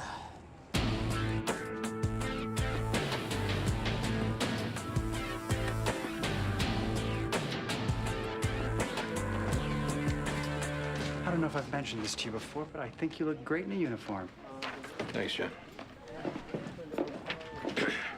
Got a copy of the 61 in the shooting. How come you're bringing it up? First officer's busy. I thought I'd take care of it. What? Nothing wrong with wanting to visit, Andy. Any motive on this shooting? Nothing so far. Anything on the DOA's background?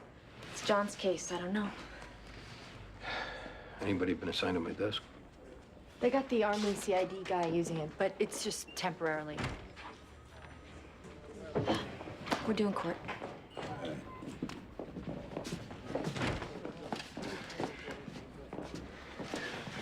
What are you doing here? What happened to you? I'll take him up to anti-crime. Should have aired himself off. He knew he had trim waiting for him. Shut your mouth. What'd you find, Meadoway? Guy took the hat off his DOA. King Tut look good for it? We're waiting to hear from the ME on cause of death. Yeah, we found this book of matches on him. I'll talk to the sector cops.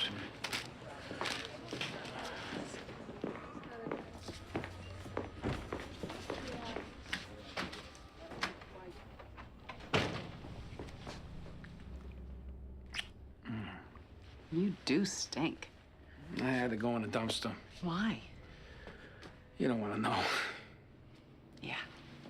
Probably right. Here, What's this? open it.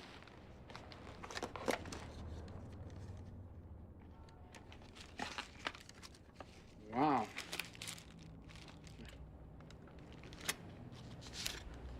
Schofield Realty.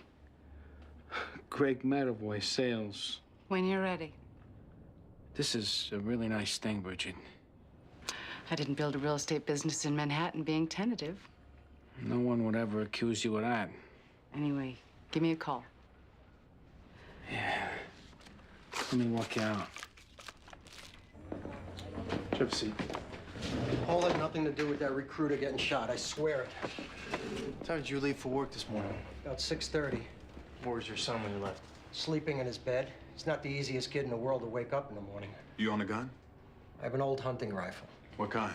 Remington 30-06. Where do you keep it? In my bedroom closet. When was the last time you saw it there? I don't know. Your son ever talked to you about how he felt toward the Army?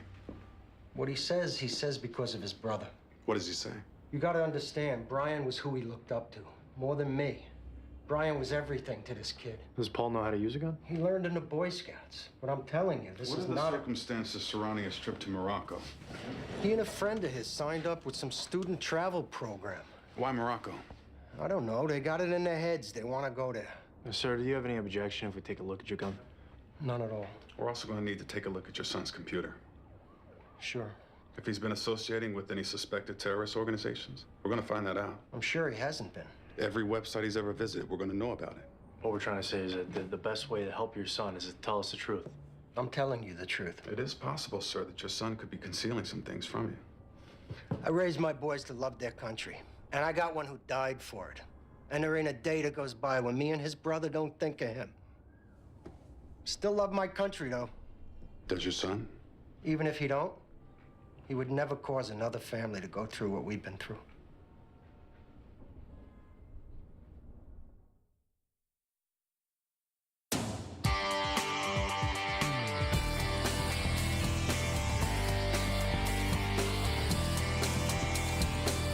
I'm walking around talking to myself since I found out. You guys are close? We hated each other at first. He's from Valdosta, Georgia. I'm from Washington Heights. Thought he was just another cracker asshole. Then we got dug in together over in Desert Storm. And we saved each other. Stay in touch? Mm-hmm. So what was going on with him? It was all good. He was looking at a promotion, a master sergeant. They were going to send him to a language school to learn Arabic. Just found himself a '66 Chevelle with a blown engine he was going to restore. And he was in love. Don't get much better than that. Who's he in love with? I don't think he'd want me broadcasting that all over the place. Yeah, I'm sure he'd want us to find out who killed him. He's in love with this chick he worked with. You know her name? Angela. They didn't want it to get out because they worked together and her divorce wasn't final. But he said it was for real. Thanks for your help, Sergeant.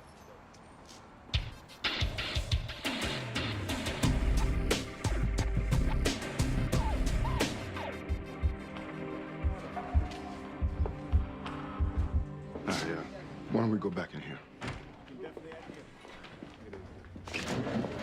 Please have a seat.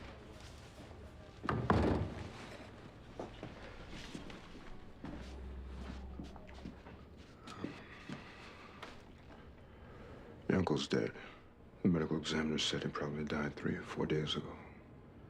They'll know more after the autopsy. Where'd you find him? The Lower East Side? Just lying out on the street?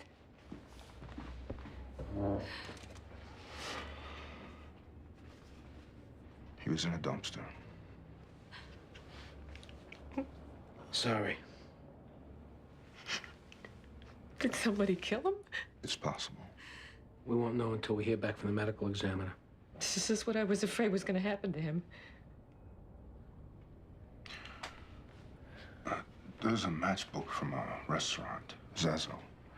Is that someplace your uncle would have gone? No. He was in a dumpster behind there. How did you find him? Well, we got lucky. Somebody was picked up wearing that Knicks hat that you gave him. Did he kill him? We're not sure anyone killed him.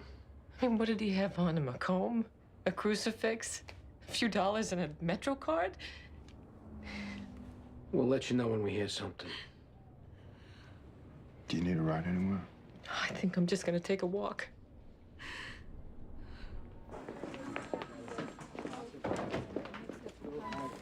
Where do we stand with the kid? I don't think he did it. We have a difference of opinion about that. We just talked to one of the DOA's friends. Apparently, Bakewell and his partner were having an affair. You talked to her husband? And I'm gonna get a hold of him. Look, I know you guys do things your own way, but for what it's worth, I hope to God we're not about to put these people through a bunch of gossip mongering for no good reason. You go where the facts take you. And where the facts have taken us is, for my money, is to an individual who fits the profile of native-born enemy combatant to a T. For the life of me, I don't know why we're not staying with that. Well, we're checking out his alibi. We're pursuing other possibilities. If it were up to me, I'd be putting his feet to the fire. Maybe that's what you'll wind up doing. But for right now, you need to talk to Sergeant Payson and her husband.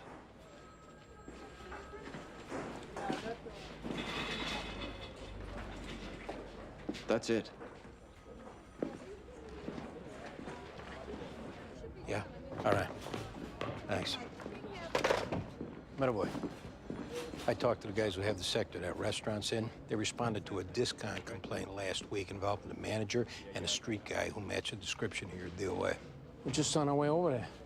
There you go. There's a footman calling for a supervisor. He's got one under at 13th and 3rd. I'm on my way. Hey, how you doing? I'm all right. Somebody call you to come in? Yeah, I'm supposed to talk to Detective Clark. Upstairs to the left. Thanks. Can you think of anyone who might have had a grudge against Sergeant Bakewell? No, You know if he owed anyone any money, if he was a gambler? neither of those things. What was the nature of your relationship to him? We worked together. We were friends. That's it. I don't understand why you're asking me this. We received information that the two of you were having an affair. How is that relevant? May not be. It just helps us if we have all the information in front of us so that we know what we're dealing with. Les and I were seeing each other. We didn't plan on it. We didn't want it to happen, but it did. Why didn't you say anything about that before? I don't think it's relevant. Does your husband know? My husband and I have been separated for 8 months. Our divorce will be final this June. Does he know? Yes, When did he find out? about a year ago. He suspected something was going on, and I didn't deny it. I begged him to forgive me. I stopped seeing Les. I put in for a transfer. I tried to be a perfect wife, but I wasn't one. Not to Carl. I told him he could have everything. I was filing for divorce. How did he react? He was sad.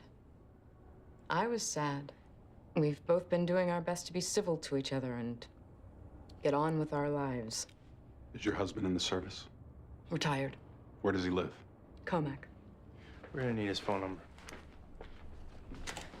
Tell him I'm okay.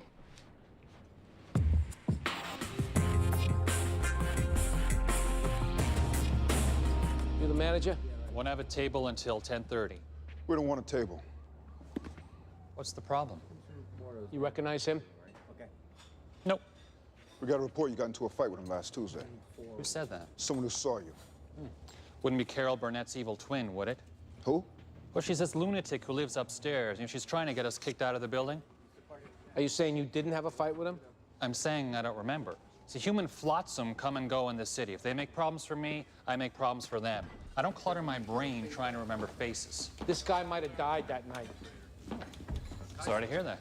That would make you the last person to be seen with him. What are you suggesting, that I killed him? What possible reason would I have for doing that?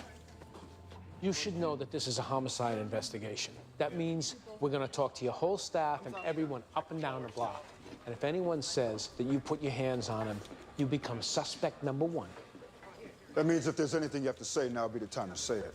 The only thing I have to say is that I hope this is some long-lost Rockefeller cousin or Ron Perlman's uncle, because I hate to think, with everything going on in the city, not to mention Homeland Security, you guys are spending this much time trying to figure out who did what to some bum.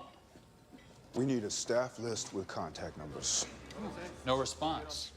Duly noted.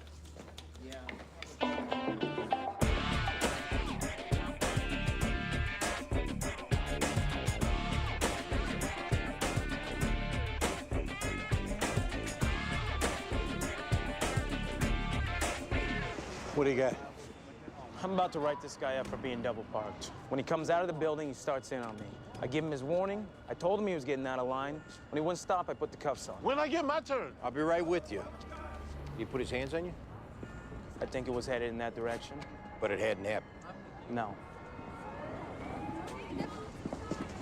All right, what's your story? I work for the medical lab. I come here every day to pick up the blood samples from the doctor's offices. It takes me 30 seconds. I walk in, I grab the box, and I walk out. What'd you say to the officer? I said, I'm trying to make a living. That's it? I tried to show the man respect when I first came out. I told him, I got over 30 stops to make. There's no place to park. I don't leave my car but for a minute. But he don't listen. He say, it's too late. That's when I got mad. All right, step back here a second. Come here. Is that true, what he said? Pretty much. What do you want to do here? What do you mean? I mean, do you want to create a situation? This is a working man. He's not sticking nobody up. You're going to cost him 2 days' wages with that ticket, and then when he gets mad, you're going to collar him? What should I have done? You see him go inside the building, you wait. If he's in there for a while, then you write him up. If he comes right back out again, you talk to him. What do I say? Tell him you're trying to keep traffic moving. If he's a right guy, you be a right guy. And about how long do I wait while he's in the building? 5 minutes. Yeah, sorry. It's the kind of thing you get a feel for after a while. What do I do now? Give me a summons. Now go over there, take the cuffs off, tell them they have a nice day.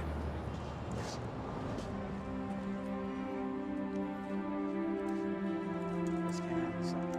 Stop the traffic, okay? So I apologize again for this thing.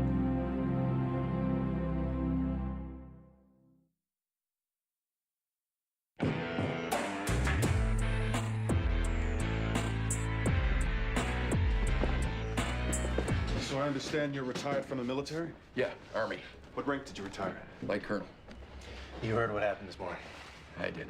Did you know Sergeant Bakewell? Yeah. How did you know? No way to say it but to say it. Me and my soon-to-be ex-wife were seeing each other.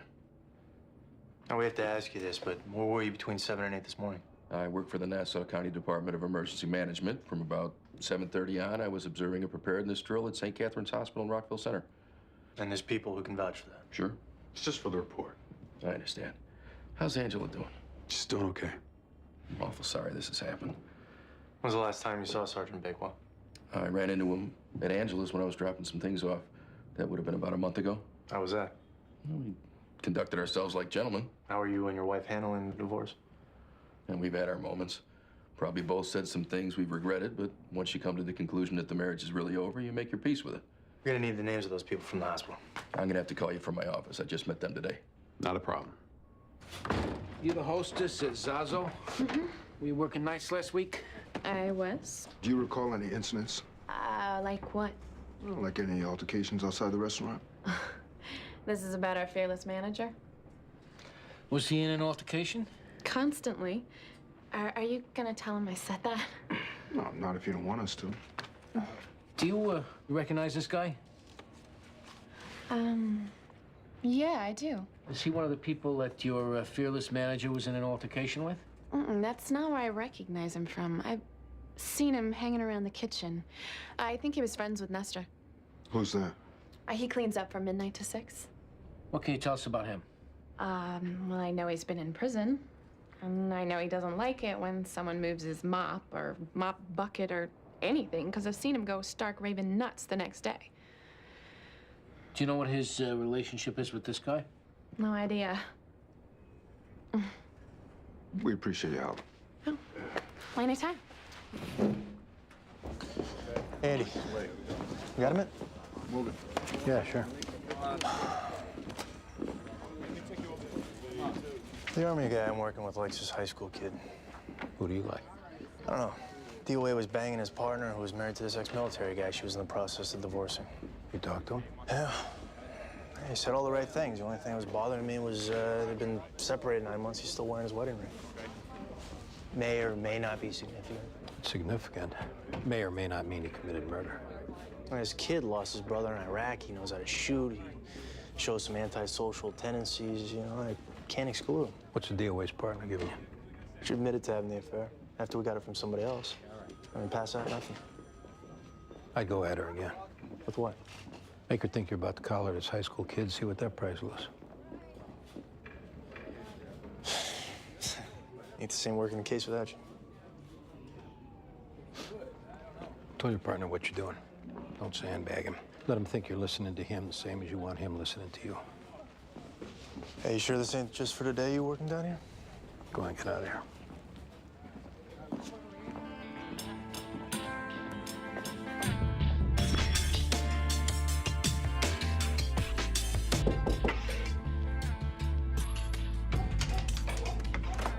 Nestor Duarte? Yeah. Detective Jones and Medavoy. Want to listen for a minute? What's this about? Let's talk inside.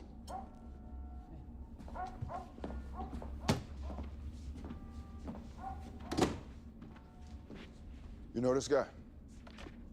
No. How much time you got left on your parole, Nestor? 5 years, 9 months. Well, think what a lion is going to give us grounds to violate you, and then look again. Yeah, I know him. He's a homeless guy. Seen him around the restaurant. How well do you know him? Just seen him around. You've had no contact with him at all? No. Why are we here, Nestor? What do you mean? We're here because somebody told us they saw you talking to him, hanging around with him. Now, we know you're lying to us about that. What we gotta wonder is what else you're gonna lie to us about? I knew this was coming. Just tell us the truth. Came back around the kitchen about a month ago, asked if he could work for food. I heard the accent. I asked him if he was Basque. Is that what you were? Right. So I said I'd give him something to eat. He said he had to work for it, so I told him he could sweep the alley. He started coming every night. He'd sweep, and then we'd eat. And I'd listen to him talk about Ortega. What's Ortega? Where he was from, you know, where my grandfather was from. I even managed to say a few words to him, a scar. That's a Basque language. How'd he wind up in the dumpster, Nestor? Last Tuesday, he came in and he said he didn't feel so good. So I told him that he could go lie down and the cop would keep him in the back. When I went in to check on him, he was dead. You moved him? They would have fired me in a second if they found out what I was doing with him. So I said a prayer over him, and I slung his body over my shoulder, and I carried it out to the dumpster, and just threw him in. You gonna violate me? Let's go down to the precinct and figure it out.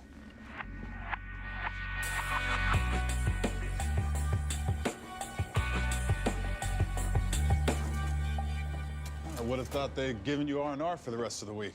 I knew I didn't want to go home, so I figured I might as well come back here. Well, you'll be glad to know we got the guy. Who is it? He's a student at the high school. Why'd he do it? His brother was killed in Karbala last year. Now, he got it in his head that whatever Army recruiter got sent to his school next deserved to pay the price. Basically, he became an enemy combatant. Has he admitted it? Not yet. How do you know he did it? Right now, it's mostly circumstantial. He had made threats against recruiters who'd come to the school in the past. He had access to a high-powered rifle, which we're doing ballistics comparisons on. Yeah, he'd been in Morocco, and we're getting some interesting website traffic from his internet records. That doesn't prove he did it, though. It gives us enough for the DA to go to the grand jury. Which, at this point, is all our bosses are looking for.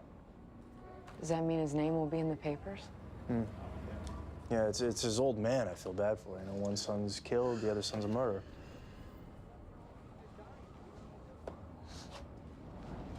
I don't know if this is relevant or not, but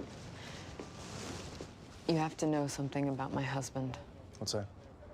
He's been having a tough time. With the divorce? With the divorce and with me seeing less. That's not what you said the last time we talked to you. I don't think he would do anything like All this. right, when you say tough time, what are we talking about? Phone calls in the middle of the night, coming in here and making a scene. Did he threaten you in any way? No. Did he threaten Sergeant Bakewell? He made it pretty clear he disapproved of what we were doing. I said this wasn't the place to discuss that. He turned and walked out like it was drill and ceremony. His face was red, his eyes were straight ahead. Does your husband have a gun? He has a rifle, sir.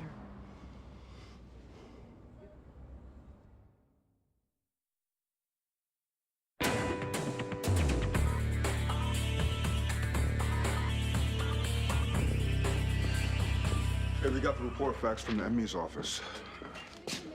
Giuseppe died of a brain aneurysm. What about the bruises on his face? No, likely to have happened while he was in the dumpster. We should get Denise in. This way. I just had a couple more things to ask you about. Whatever you need. Oh, by the way, I couldn't help but notice you're still wearing your wedding ring. I'm a creature of habit. I got used to wearing it. Soon, I'll get used to not wearing it. Colonel, you ever been in the recruiting office where your wife works and confronted her and Sergeant Bakewell? From the way you're asking the question, I have to assume you know the answer. I did go there. I had what I thought was a frank discussion with the both of them about what they were doing, and I left. Now, you've also kept up a steady barrage of phone calls and emails to your wife. I still have feelings for the woman, Detective. Why was that rifle in the trunk of your car, Colonel? You went in my car? We had a search warrant to go in your car. How did you get a search warrant? Your wife said that you had a rifle and that you had behaved in a manner that allowed us to get one. Well, I guess it's fair to say that loyalty's not her most prominent character trait. Must have hurt to realize that. It hurt like hell. I sucked it up and moved on. Next question. What are you going to do when ballistics comes back that it was your rifle used to kill Sergeant Bakewell? I'm going to suggest you get yourself another ballistics lab because there's no way in hell that it's true. No, I went through your 201 file, Colonel. You did 3 tours of duty as a commander of a combat arms unit. I spoke to someone who served in that unit. He said you were a hell of an officer. You looked out for your men, put yourself at risk. I don't think the detective's all that interested in listening to you blow smoke up my ass. What I can't understand is how you can lay in wait and take out one of our own. Unless you thought that was the only way to get her back. You think I want her when she's grieving another man? I do not. In time, she'd forget him. I'm not waiting my turn on the receiving line for sloppy seconds, thank you very much. What happened to you when you retired, Colonel? I mean, how do you go from a brave soldier to a simpering coward who shoots an unarmed soldier and then lies about it? I don't have to answer to you, Junior Warrant Officer Nutting!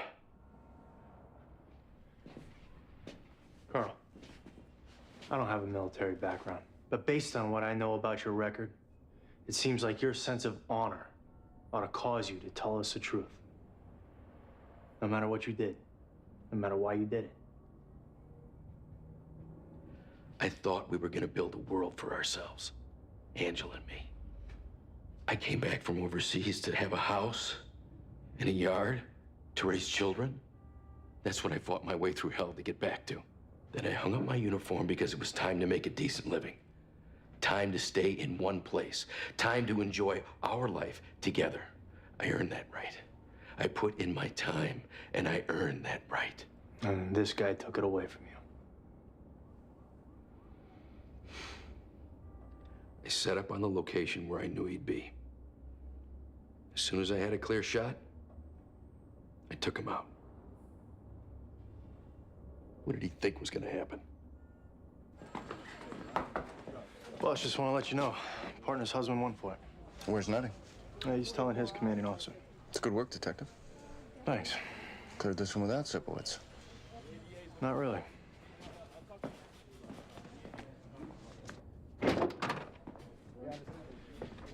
Just want to let you know someone else confessed. You can take your son home now. Is the guy from the Army still here? Yeah. My son would like to say something to him. He was just doing his job.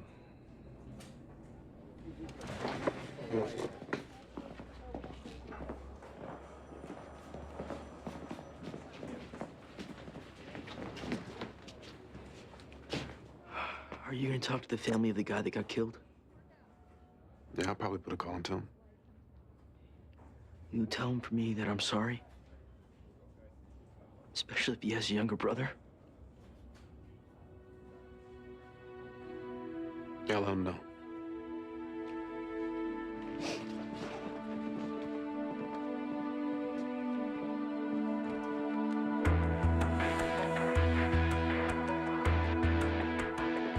I got your message. What'd you find out? Come in.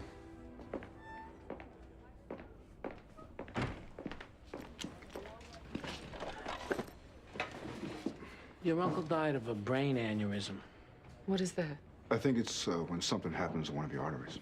From what I understand, it's very quick, not at all painful. So nobody killed him? No. I guess that's better than right. I'd say so. You should also know that he made a friend during the last month or so of his life. Who was that? A guy who works in a restaurant kitchen. Your uncle would sweep and he'd give him food. Another Basque. Oh, yeah? Yeah. He even spoke a little Euskara to him. Oh, he must have been in heaven. And well, it was something anyway. Yeah. Thank you. Sure.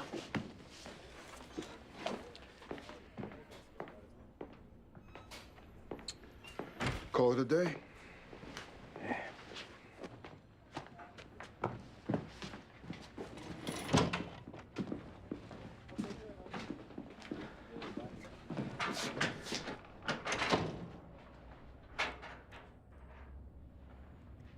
Baldwin, Yeah.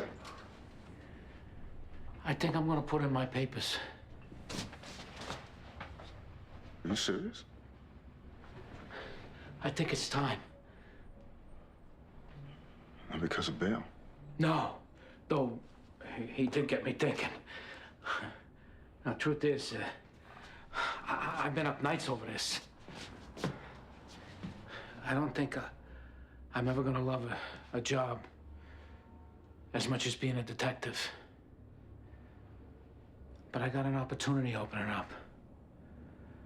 I think I could have a life with Bridget. I think she wants to be with me.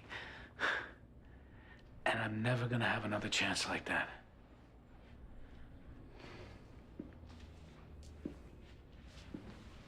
Greg, I never had a better partner than you.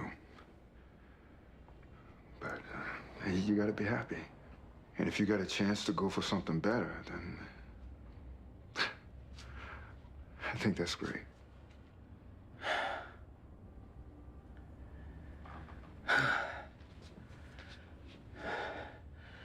I should tell the boss.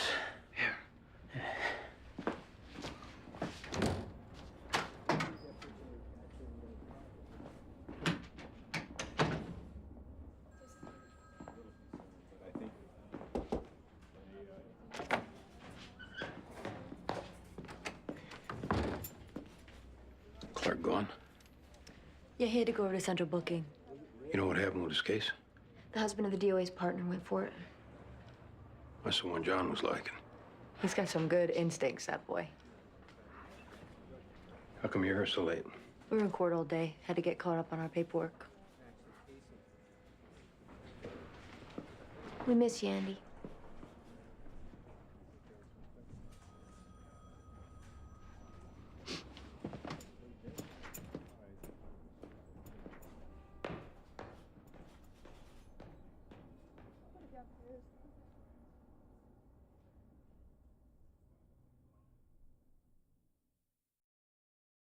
Previously on NYPD Blue. All right, step aside, homicide. How long you been waiting to say that to me? It's the first thing I thought of when I opened my eyes. Hey, Sarge. Here, What's this? open it. Schofield Realty, Greg Matterboy Sales. When you're ready. I think I'm gonna put in my papers. Are you serious? I don't think I'll ever love a job as much as being a detective. But I got an opportunity opening up. I think I could have a life with Bridget, and I'm never gonna have another chance like that.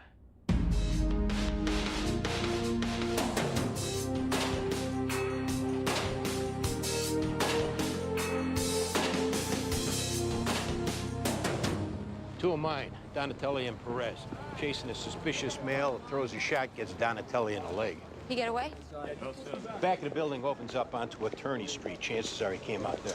You all right for us to talk to him? Yeah, go ahead. Hey, how you doing? All right. Did you get a look at him? Male black, 18 to 20. He had some kind of gray hooded sweatshirt underneath an army jacket. A knit hat. Height, weight.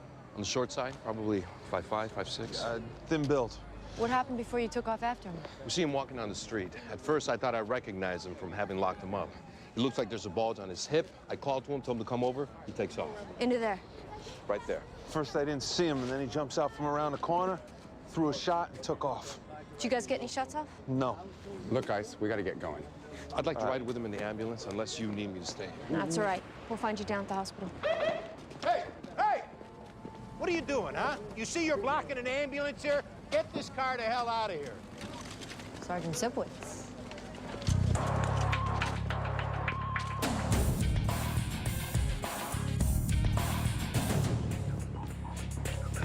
I saw that directly across from where Donatelli got shot, there was a woman sitting in the window. Name's Margaret Gregoric, apartment 1B. She was there at the time, saw Donatelli and Perez go into the building, heard the shot. You might want to talk to her. Sounds like you already did. It's your case. We had a report of a homicide, 515 Bank Street. Clark and Jones, you guys take it. Hey, Andy. Yeah. Hey, Andy. Andy, let me get one of you up in the squad. Matter boy, do me a favor, don't take my picture. It's my last day. I know it's your last day. I just don't feel like having my picture taken.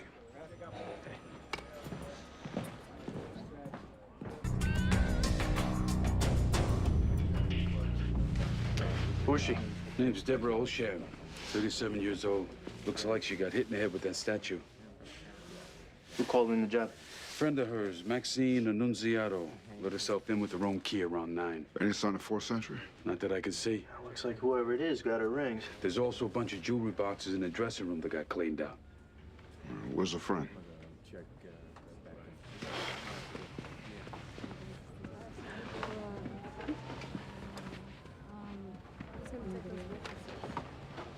Maxine? I'm Detective Clark. This is Detective Jones.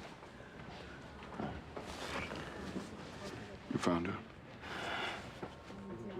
She was getting ready to redo her kitchen. We were supposed to go to ABC Carpet to pick out some tile.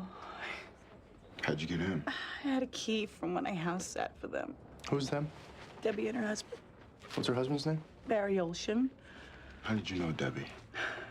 We went to Midwood High School together. Looks like she did all right for herself. She married Barry because she loved him. As far as the money's concerned, she could have cared less. Well, what does he do for a living? He's in the jewelry business. They have a good marriage? Beautiful. She was a beautiful person. You know, she was like a saint. She was always like, you know, what can I do? What's wrong? Can I help you? Strangers she'd help. Her friends, her family, forget about it. Is there anyone that you know of who might have had access to the place? Oh, please. If someone rang the doorbell, she'd let him in. You gonna take a picture of her? Yeah. She'd hate that. I'm sure she would. What did they do this for? A diamond ring, a few gold chains.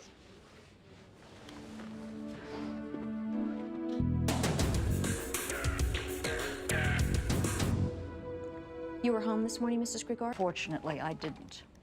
You didn't see a black guy, 5'5", 5'6", wearing a gray hooded sweatshirt and an army jacket? I'm sorry. Did you see anyone that fits that description in the area when you went to church, when you came back from church? This is who shot the cop? Yeah. I'm gonna be keeping my eye out for him, believe me.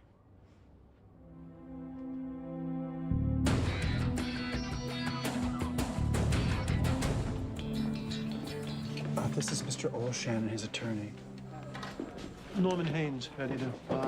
Hi. Why don't we go back in here? I understand you need to get started with your investigation, but given that Mr. Olshan just lost his wife, if we can keep this as brief as possible, that would be very much appreciated. We'll do our best. Mr. Olshan, when did you see your wife last? I left for chakras this morning around 5:30. I'm sorry, what is chakras? Morning prayers. Where do you do that? The shul's on Ludlow Street. And where do you go from the shul? To the store. And which is where? Canal Amat.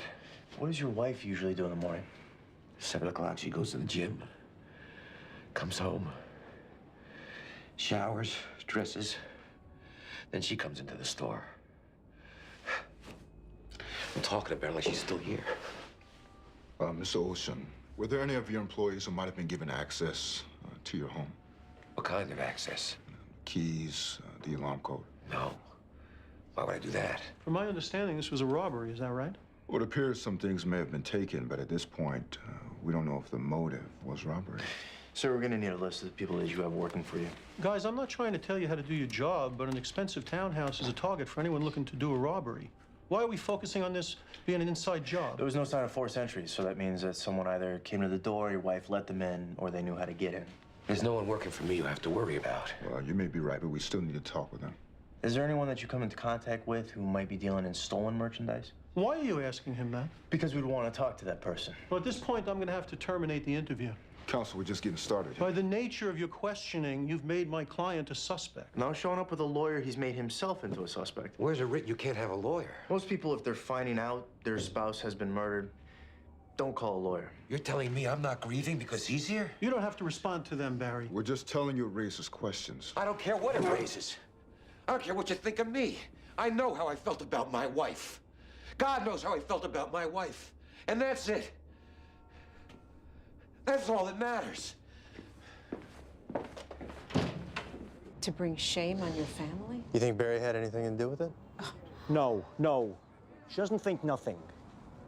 Barry, in his way, is trying to be a good Jew. He wasn't always, but he is now. We mourn his wife, Deborah, and that's all. And her friends. Shah, enough. All right, Mr. Zell, we need to speak to your wife by herself. Please.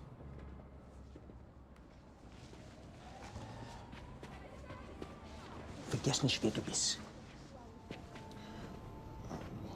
Who were her friends? She had a friend, Maxine. It's an Italian last name. Dresses like a streetwalker, smokes. She comes in to see Deborah, acts flirtatious with the men. And I'm talking now about Deborah's husband and about my husband. When's the last time she was here? Last week, she and Deborah had words. I don't know what it was about. All I remember is Barry going over and saying, the answer is no. Like that, strong. And were there problems between Barry and his wife? Naturally, there were problems. Barry was trying to get back in touch with what it meant to be a Jew, and Deborah was trying to be for him a good Jewish wife. And with all that, this is who she's friends with. Decent people go with decent people.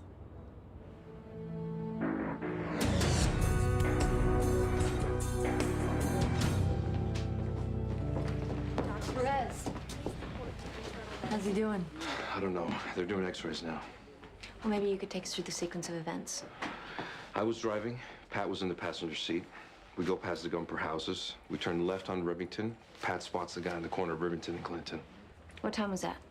About 8:30. You saw what looked like it could have been a gun under his coat, and you call him over to the car. What happens then? He ran down Clinton Street. We followed him in the car. Then what happened? About a third of the way down the block, he ran into this building that was under construction. Pat went in after him. What'd you do? I pulled the car over to the curb, secured it, went in after him. As soon as I got inside, I heard the shot. When I got to Pat, he was on the ground. I stayed with him. So you didn't go in together? No. Any more details on the description come to mind? The hat he was wearing, I think it has some kind of logo on it. Well, we'd like you to come over to the station house, take a look at some mug books. Sure. Any word on whether they found the gun? Not yet.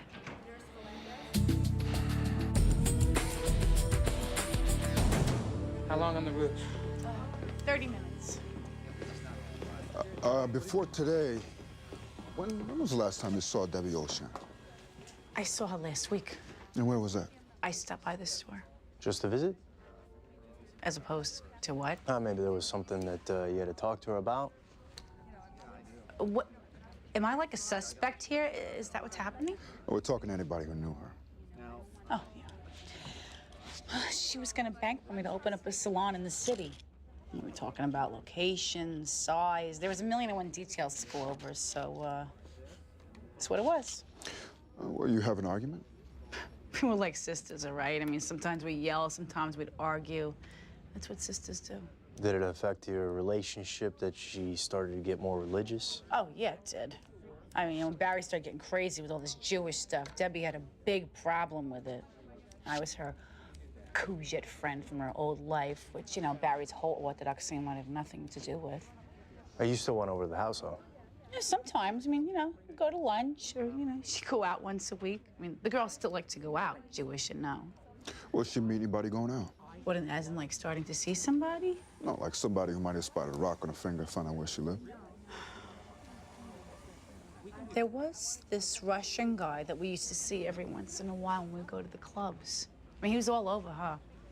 She had this 5.5 carat canary yellow diamonds.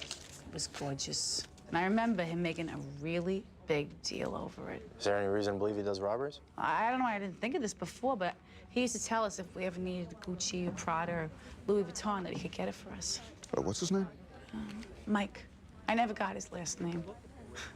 But Debbie used to call him Russian Mike. What does he look like?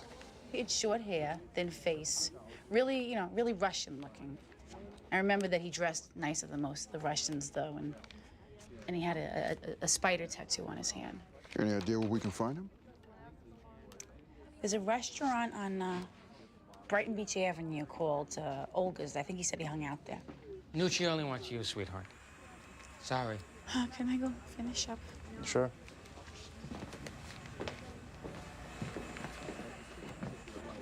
Making any headway with this horror show? Some. Maxine's sick about it. Lenny, get over here.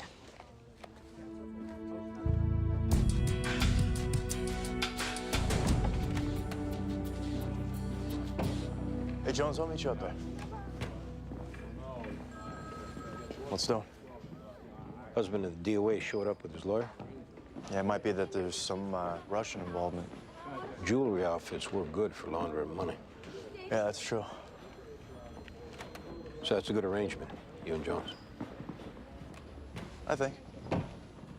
Obviously, I just as soon be back working with you. Don't be telling me that no more, okay? Okay.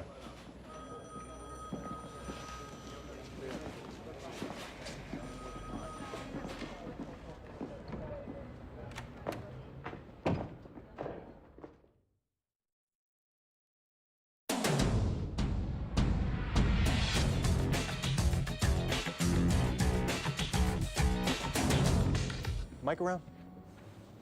Who's that? Mike? I don't know Mike. Where's your boss? He's not here. Mike has short hair. He's got a spider tattoo on his hand. I don't know Mike. What's your name? Paulina. You tell us where he is now, Paulina. Nobody will know you told us. On the other hand, if we find out that you're lying to us, we'll come back when the place is full. That way everyone will know. Why you think I'm lying? He said if. I don't know Mike.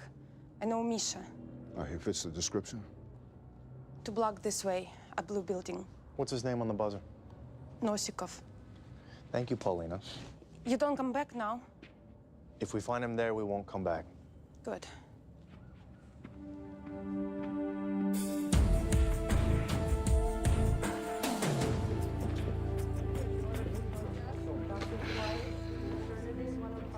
How's the leg? They gave me something for the pain. It's all right. It's my wife, Teresa. I'm Detective Ortiz. This is Detective Murphy. Nice to meet you. We need to go over the sequence of events with you. You want me to wait outside? No, it don't matter. Okay, where do you want me to start? When you spotted the guy? Anthony was driving. I was in the passenger seat. It was about 8:30. We called him over to the car, and he took off. Where was this? Corner of Clinton and Rivington. You follow him in the car? About a third of the way down the block, where he ran into this building with a construction fence around it. I jumped out and ran in after him. What about your partner? Oh, he came in after me. After you. Right. What happened once you got inside the construction fence? I stepped into a doorway. I looked to my right, and there was some kind of concrete forms for a stairway, and this guy stepped out from behind them, fired one shot. I went down, and that was it. Where was your partner at this point? He came running in after he heard the shot. Then he stayed with me. If I know Anthony, he wishes it was him who got shot. Definitely. Anything else occur to you by way of description? I say he had a knit hat on. Yeah, you did. I think it had some kind of logo on it. We've managed to locate a witness who saw the two of you go into the building. Oh, yeah? Yeah, there's some discrepancies between her account and your account. Like what? She said you and your partner went in together. You said you went in separately. Maybe she figures him coming in right after me is like going in together. I don't know. She said neither one of you were running. She's wrong. And she didn't see that you were chasing anyone. So she didn't see. So what does that mean? I mean, maybe she got distracted. Maybe she's nearsighted. Pat, don't get excited. No, I mean, they're acting like there's some kind of major contradiction here. It's also sounding a little bit like you and your partner might have rehearsed some of your answers. Are you trying to piss me off? I think I'm gonna wait outside. We're just trying to find out what happened. I told you what happened. I got shot. We need to know the circumstances. The circumstances are exactly what I told you they were. Exactly what Perez told you they were. Now, I don't feel like being cross-examined while lying in a hospital bed. So if you want to play Sherlock Holmes, you're gonna have to wait till I'm out of here. And I got a delegate sitting next to me. Maybe we'll talk to you again when you're feeling a little better.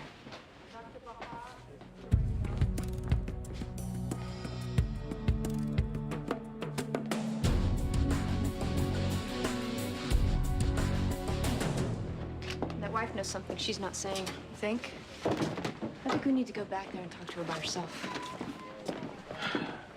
Patrol found a gun in a garbage can near where the shooting was. Oh, yeah? Ballistics is looking to work up a match on it. Get one of you, John? Oh, sure. Do you want me to be doing anything specific? No, just like that, just sitting at your desk. What's going on? Just taking a few pictures to remember to play spy. That's a good idea. Get one of you, boss? Sure.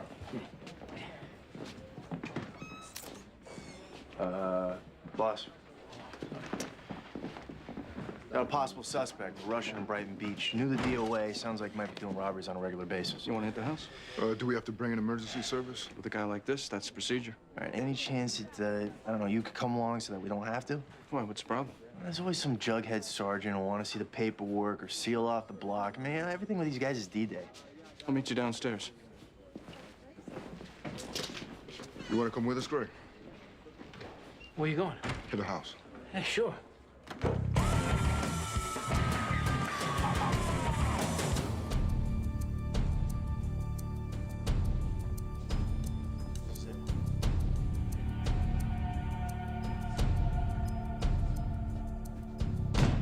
Police, open up! I'm gonna take the door. Get your hands up! Hands up!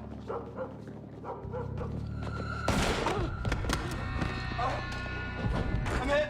I'm hit! Who shot you? I don't know. Where'd you shoot her? Down there. Down there. Down there. Which one? Which one? Check the back stairs. You got a 10-13. Officer down. 613. You'll be all right. 1460. Keep your hands on it. Keep your hands on it. Put a rush on an ambulance. Have additional units respond. Look at me. Stay with me. Come on. You'll be okay.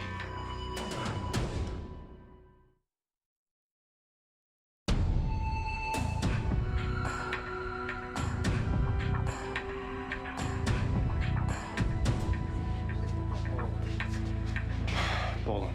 Chief of Detectives here.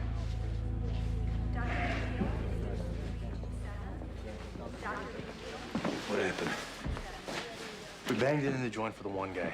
Bill hadn't gotten in yet. Another guy comes out of the back door, got a shot off and split. How's he doing? They just took him into surgery. It ain't good. Who's with the one you brought in?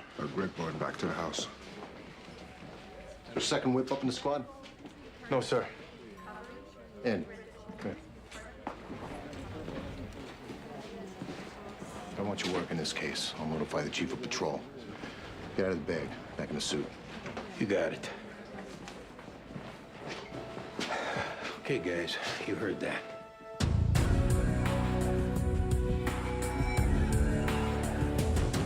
How is he? He was still in surgery when we left. Where's your lawyer? I wanted to talk to you without him. I talked to my rabbi. He said there are things I need to tell you. Like what?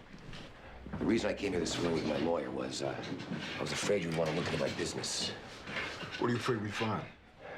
That I move money around. You laundered money? Yeah. Who are the people you did it for? Look, I didn't come here to cast blame. I did this. This was my transgression. I don't think it had anything to do with what happened to Deborah. We need the names of the people you did it for. This was a robbery. I don't think they get involved with robberies. We can't assume that. If they didn't, I've gotten them into trouble for something I'm just as responsible for as they are. Barry, listen to me.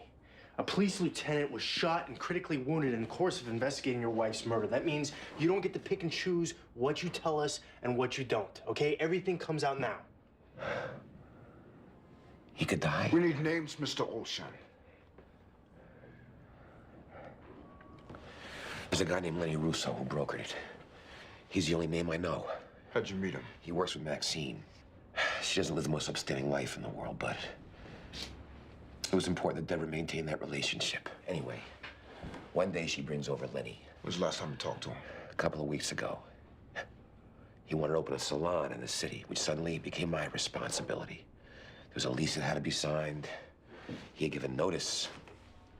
I told him I didn't want to be involved with him anymore. Has he ever been to your house? No.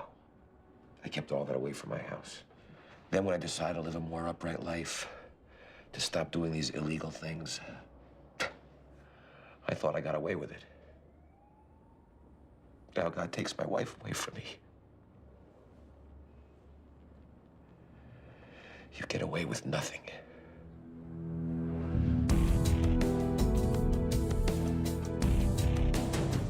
Teresa, can you think of any reason why your husband would lie about the shooting? No. Well, if he is, it's really best that we find out sooner rather than later. And that it's us that finds out rather than internal affairs. Why would he lie? If he's involved in some kind of illegal activity and the shooting stems from that, he might be lying to cover it up. Pat would never be involved in anything illegal. If you knew him, you would never even suggest that. Well, maybe it's his partner, and he's lying to protect him. The both of them, they're totally honest, totally straight. They're not being straight with us now, and we need to know why.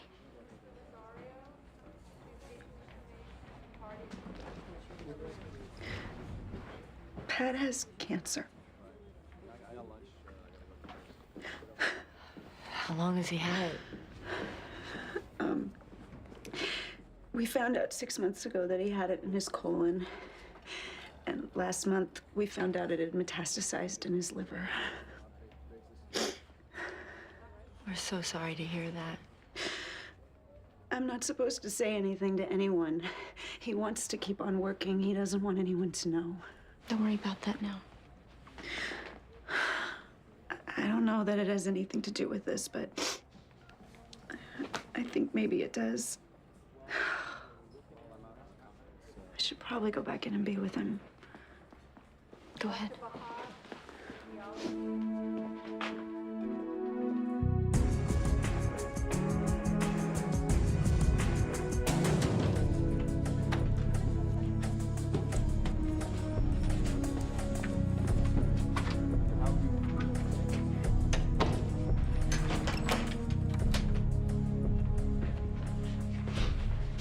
I'm Sergeant Sipowicz.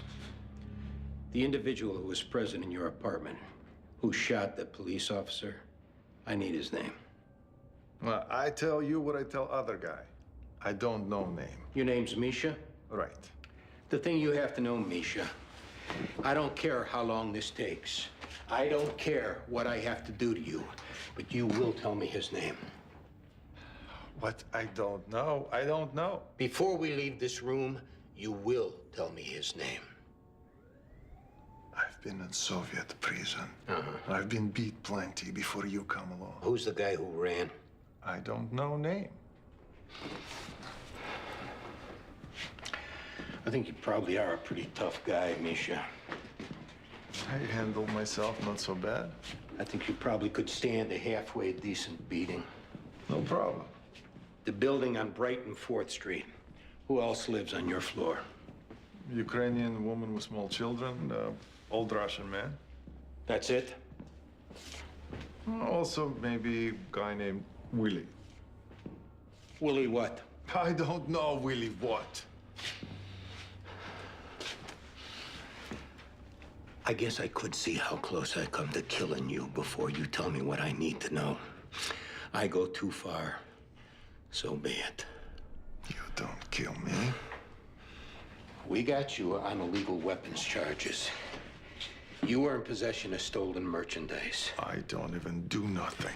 This guy shot a New York City police lieutenant. Do you actually think that anyone around here gives a rat's ass what I do to you? They will take your body out of here, throw it in the river, and all I'll get, if anyone finds out, is a pat on the back. I don't shoot no lieutenant. That wasn't me who did that. That's right. But you're the one I got, and you're the one who's gonna go to prison for it. And I am not talking about locking you up with no Russians. Upstate New York, it's blacks, Puerto Ricans, Dominicans, wall to wall. How long? Well, put it this way. You're a young man now. You'll be an old man by the time you get out.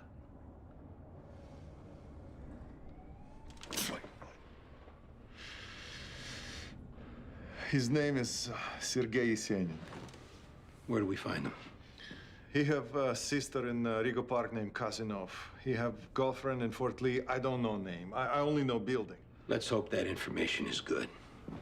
He don't fear nothing, that guy. Not police, not nothing. Let us worry about that.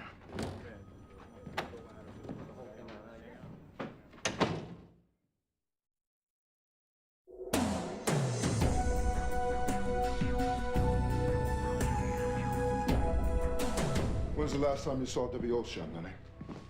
Month ago, 2 months. And where was that? I think she was out with Maxine and I saw them at a restaurant. Who was putting up the money for the salon you wanted to open in Chelsea? We were still in the process of looking for backers. Were you hoping for something from the Olshans? Friendship and business? I believe you keep separate. Yeah. And I believe you're getting pretty nervous right about now. Why? Do I have that Nixon thing going on around the upper lip? Maybe I should go powder. You tried to hold Barry up, we noticed. Excuse me. Once representations were made, I thought they should be made good on. That's not holding anyone up. See, Lenny, you started negotiating a lease. I needed to know I had a place. You gave notice to the place in Brooklyn? Because I don't leave people hanging. But when Barry told you that he wasn't gonna bankroll a salon and he wasn't gonna do any more money laundering deals, you decided to get the money another way. Sorry. Homie don't play that. Look, we're not saying you did it yourself, Lenny. If Maxine gave you a key and you tell us that, you'd be cooperating. If Deborah came in while you were there, who's to say she didn't come after you? That you weren't in fear for your life? You see, Lenny, you're a licensed hairdresser. That means your prints are on file. And we'll commit as much time as we have to, as many cops as we have to, and we'll search their place until we find prints that match. And at that point, we don't need you to say anything. And you won't be able to help yourself. If I say I'm gonna be someplace at 9 o'clock, I'm there at 9 o'clock. People are like, I overslept. I had a personal crisis. I don't do that. I've been working since I'm 14 years old, and my word is like gold. Yeah, well, not everyone's like that. Tell me about it. The Oceans are first in, then they're out. Maxine's going to convince Debbie, and then she can't. Debbie's not gonna walk in on me, and then she does. What happened when she does? She went after me, and I grabbed the closest thing I could find to defend myself with, which just happened to be some hideous marble statue. Maxine gave you the key? She gave me the key. She gave me the alarm code. She told me where the jewelry was and what time her friend went to the gym. I mean, does she think I'm gonna take all the responsibility? All the blame? Everything, all the time? Sorry, Maxine. That's not gonna happen.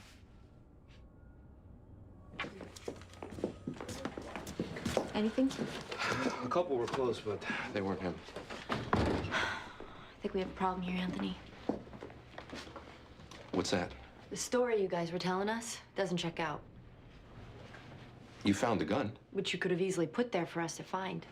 The witness we talked to said she saw you and Donatelli walk into the building together. She didn't see that you were chasing anybody. We also know from Donatelli's wife that he has cancer. What are you guys trying to do? Hurt him? Right now, we're just trying to find out what happened. Pat Donatelli's faced with dying of a disease, getting ordinary benefits and having his wife and kid get nothing after he's gone. Are you saying you falsified a report? Or retiring on 3/4 for a line of duty injury that gets paid in perpetuity. Officer. What would you do? What would you do if it was her? And what would you do if it was her?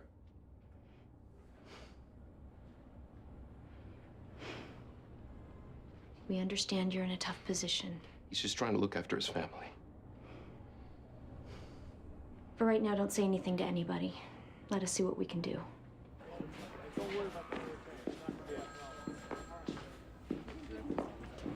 What's going on with that? Donatelli has cancer. The gunshot wound was self-inflicted. So he'd get 3/4. How do you know? Perez admitted it. Does he realize he still gets 3/4 if it's an accidental shooting? I don't know. I don't know why he didn't just say that. Do we need to call internal affairs? I'll adjust the paperwork. It'll read accidental and we'll hope for the best. Even though the borough thinks he was shot by a perp? Hopefully when they find out he's sick, they'll leave it be.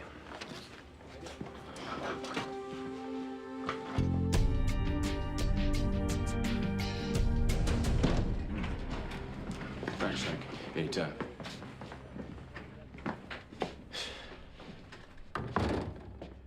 Well, Maxine, we got a couple problems. What? Well, the first is you sent us on a wild goose chase that resulted in a cop getting shot. What am I, clairvoyant? Am I supposed to know a cop's gonna get shot? Look, I told you about a Russian guy who I thought might have murdered my friend. Sorry. Well, then that brings up the second problem, which is Lenny just confessed. Lenny, as in Lenny Russo? Mm-hmm. He said he went there to burglarize a place. Debbie walked in, and he wound up killing her. God, I think I'm gonna be sick. He says you gave him the key and the alarm code. I did? I think Lenny's gone off the deep end is what I think happened. Look, Debbie and her husband reneged on putting up money for the salon. It's not hard to understand you thinking something was owed. You actually believe him that I had anything to do with this? Well, we're just trying to make sense of what happened here. Well, try a little harder. I mean, why would I get involved with robbing a girl that I grew up with? For what? 5.5 carat yellow diamond? No way, you got the wrong girl. Well, you do have a key. You do know the alarm code. Well, Lenny could have gotten in by ringing the doorbell. I mean, Debbie knew him. She would have let him in. Yeah, but then the body probably wouldn't have been found in the bedroom. And then there is the matter of the phone call. What phone call? The call that Lenny made to you after he killed Debbie? Now, before you say there's no call, keep in mind we're gonna dump the Ocean's phone, Lenny's phone, and your phone. And since what you did after you got the call was you went to the house, you let yourself in, and then you pretended to have discovered the body, it'd be hard to find a grand jury that wouldn't indict. Are you saying that I'm responsible for killing her? It's not up to us to say what you're responsible for. All we can do is tell you that it is in your best interest at this point to tell the truth. Me and Lenny have been working on Avenue J for 6.5 years. We weren't looking for a free ride. We were just looking to better ourselves. I mean, is there anything so wrong with that? Not at all. And there's Debbie, you know, same as me, except now, you know, she marries a rich husband. And she said she would help. Then Barry got religion, and the two of them start acting like they're having God over for coffee and cake. And then she can't do it no more. And meanwhile, he's laundering money for drug dealers, and she used to bang guys to get a ride to Atlantic City. Lenny's right about one thing, you know. She'd never said anything if she wasn't gonna come through. You didn't know Lenny was gonna kill her. You figured by the time she came home, he'd be long gone. There was a pair of diamond earrings and a double strand of pearl necklace in her top drawer of her dressing table. It was worth $100,000. I mean, we would have been done. But instead, he decides to go see what else there is. You gave him the key. Yeah. Hey, how's the lieutenant? He's out of surgery in ICU. All they're saying is he's stable. He had his spleen removed and there may be some kidney damage. No prognosis, though? Not yet. What do we know about the shooter? I got the Russian to give us his name and addresses. Queens Homicide hit the one in Rego Park, and the Jersey State Police hit the one in Fort Lee. The information he gave us was good. We just came up empty. Are we sitting on him? That and turning Brighton Beach upside down. What happened with the two you brought in? They went for it. Yeah, he went to do a burglary and got walked in on. She set it up. Yeah, what do you think we should do with the husband's money laundering? The guy lost his wife. Let that be enough punishment for one day. IRS wants to go after him for money laundering. That's up to them. What are they gonna do for a lieutenant around here? They'll send in a covering boss from the borough. What are they doing with you? They want me to work this case. After that, I go back downstairs. Isn't today Detective Medavoy's last day? God, I forgot all about that. Oh, we're gonna throw him a racket. I know, but we should have done something for him today. Let me go talk to him.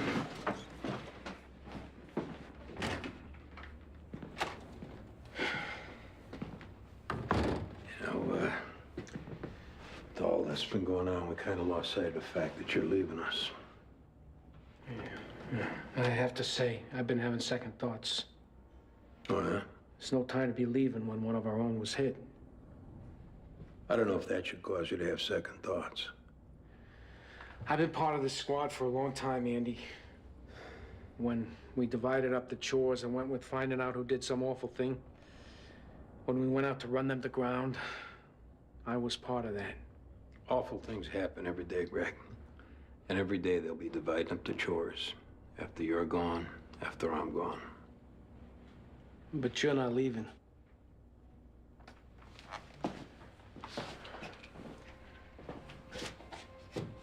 The day will come when I will be. And just like you, I'll take some of this place with me. Just like you, I'll leave a part of myself behind. The important thing is that you got something that you're going to be going to. Yeah. I do.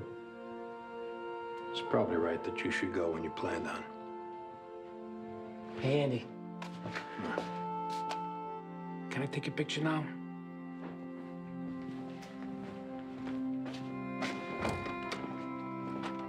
Hey, Junior, come here.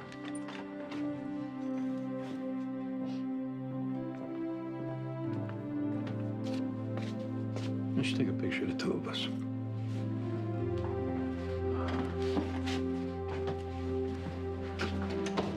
All right, on three. 1, 2, 3.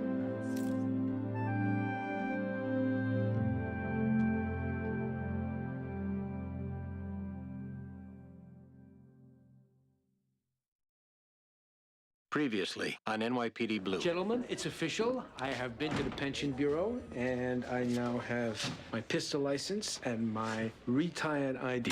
Get your hands up! Hands up! I'm hit. I'm hit. At a 10-13. Officer down. Stay with me. Come on. Misha, this guy shot a New York City police lieutenant. You will tell me his name. Sergei Yesenin. He don't fear nothing, that guy. Not police, not nothing. Let us worry about that.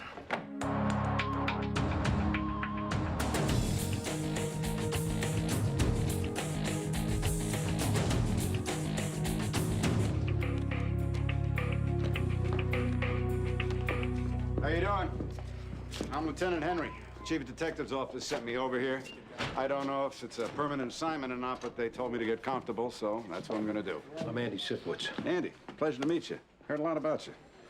So, why don't the rest of you introduce yourselves? John Clark. John? Partnered with Bolo & Jones. Right. Reed Ortiz. Hey. Hey, partnered with Laura Murphy. Hello. Hi.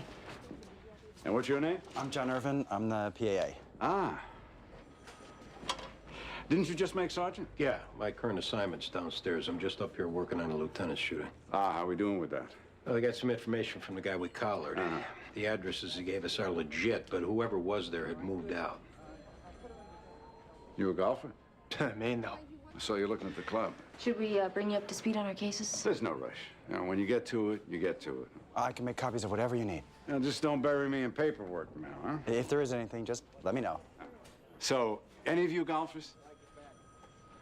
My dad plays. Greatest game in the world. Greatest game ever invented. Yeah, Lieutenant, I got some calls we gotta make. Yeah, sure. Go ahead. No one here plays, huh? Yeah.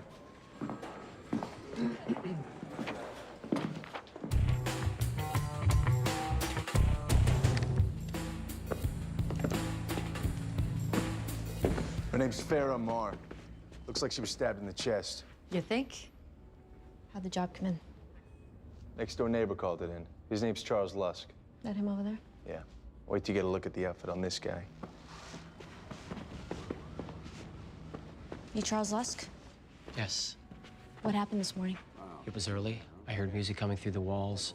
I knocked on the door. There was no answer. I tried the door. It was open. I went in. How early was it?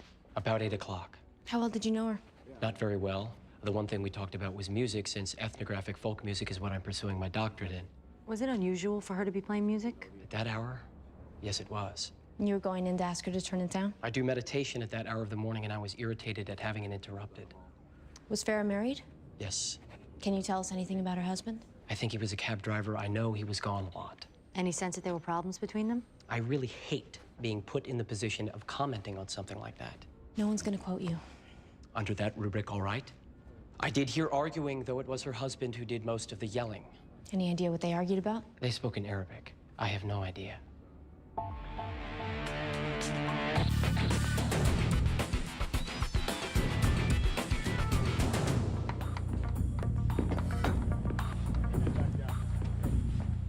I'm supposed to see the detectives. Do you know which one? Misha, we're going in there.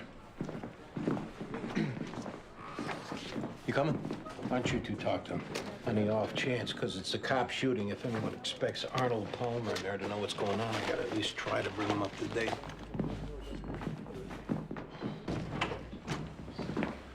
How you doing, Misha? Okay. So you made bail. What am I to come here for? We need more information. Have a seat. I have no more. I tell you every place I know Sergei go to. That is not true. 100% is true. What about the people he does business with? He have separate operation from me. I don't get involved his business. He don't get involved my business. Come on, Misha. He was in your apartment. I tell you about sister, no? I tell you about girlfriend. For this, I get Diego easy. You say. Now I'm out on limb, without paddle. For what? Well, your case still has to come to trial. You were cooperative at first, which is good. You're not being cooperative now. That's bad. Man, anyway, as far as Sergey is concerned, you already flipped. You're already on our team. We both need Sergey behind bars.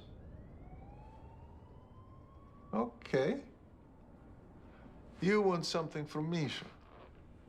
Well, Misha wants something from you. Suspended sentence only. No jail. Work with us. Maybe that's what the DA will recommend. Oh. DA tell me from horse's own mouth. Otherwise, I take my chance in court. Misha not so stupid like you think. Can you tell me why I'm here, please? Your wife was involved in an accident this morning. What kind of accident? We're still checking into that. Have a seat. I don't understand.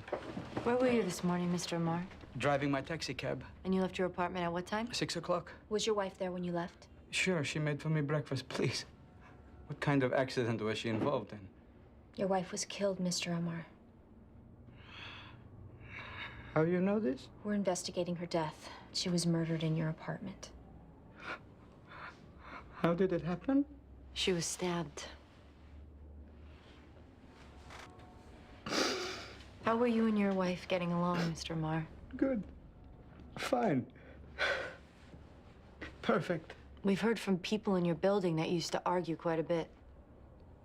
You think it mean I kill her? We're not saying that. It was Ibrahim did this. Who was that? He know her from Egypt. He wanted to marry her, but he has no money. His family have no money. So this doesn't happen. Her family also have nothing. They list her in agency. I make arrangements. What kind of arrangements? I pay dowry, I pay agency fees. I bring her here to be my wife. Ibrahim finds out she's here. Now he come. How did he find out? Her girlfriend tell him. Did he make contact with her once he got here? Yes, he does. And I have it.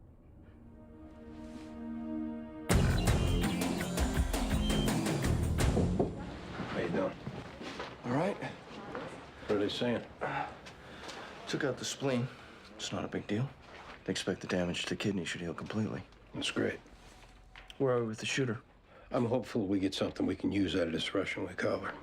Nothing's panned out so far? No, not so far. How's the new boss?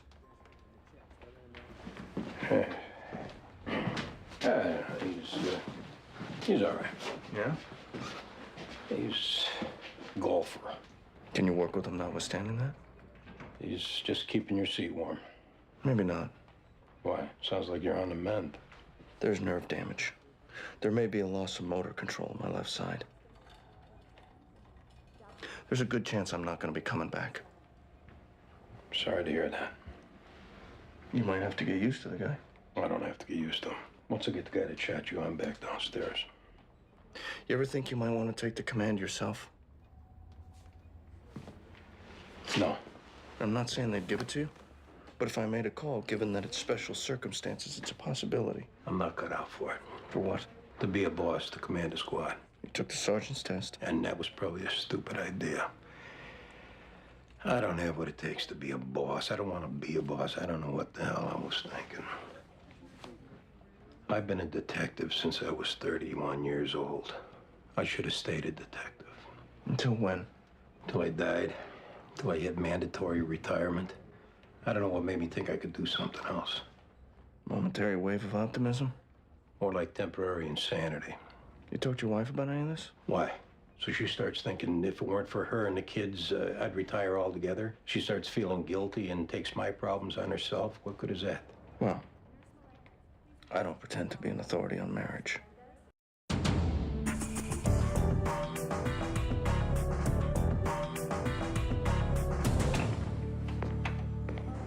What's the problem?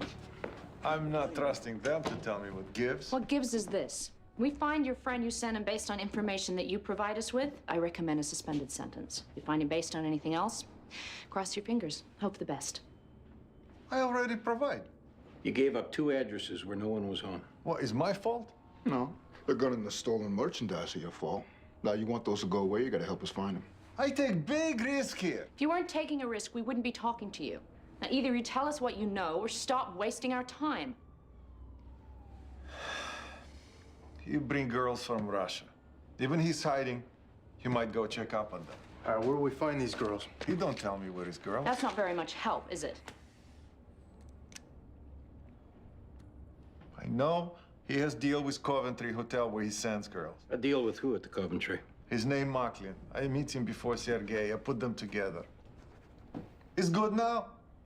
We'll see.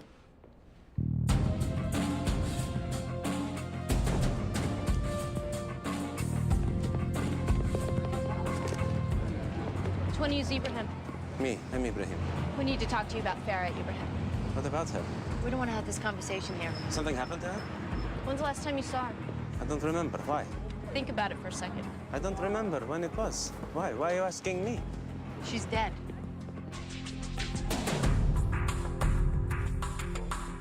How can you think I killed this woman? We don't think anything. We're talking to everyone who knew her. What time did you get to work this morning? 6:30. Is there anyone who can confirm that? It was the driver from the Times. And there was Sammy who works at the newsstand. Unless you think because he's Arab, he'd lie. We don't think anything like that. Did you try to persuade Farah not to get married? Yes. She went through with it, though. She honored her parents. She did what they told her to do. I was in no position to offer what Amar could, so I had to accept it, that this is the way it was going to be. You weren't happy about it, though. No, I was not happy about it. But I understand the difficulty of her position, so I tried to be a friend only. You picked up and came to the United States because you wanted to be friends with her. Come on, Ibrahim, that's not even vaguely credible. I came here to win her back. When I can't do that, I satisfy myself to be a friend only. Also to better myself in the way that others do. Is that what the phone calls and the visits were? Being a friend only? Yes. She needed a friend. For Amar, his most treasured possession was his taxi medallion. Farah was a distant second. That must have made it frustrating for you to live with the fact that she was his. Many things are frustrating. You learn to accept them as God's will and go about your business. Is that what you did? Yes. Think whether or not you want to be lying about accepting God's will, Ibrahim. Not to mention about your relationship with a murder victim. That's how people become suspects. They lie.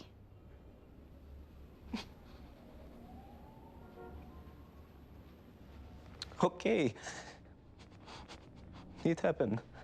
We don't plan on it, but one day she come over and we have relations. Was that the only time? Yes, on my life. When was the last time you saw her, Ibrahim? 2 days ago. She called me in the daytime. She was sad. She was lonely. She missed her parents, her brother, her sisters. I went over there to be whatever comfort I could. What did that consist of? Drinking tea and talking. That's all. Amar came home early and decided it was something else entirely. How do you know that? He cursed me, made accusations about both of us. She called me the next day in tears and said it kept up through the night. It's Amar who did this. There is no doubt. Well, we'll certainly be talking to him again. When it comes time to make burial arrangements, she should be sent back to Egypt, to her parents. That's up to her husband. What if her husband killed her? I'm not sure. If it's possible, please, could you tell whoever is in charge of that I would like to pay?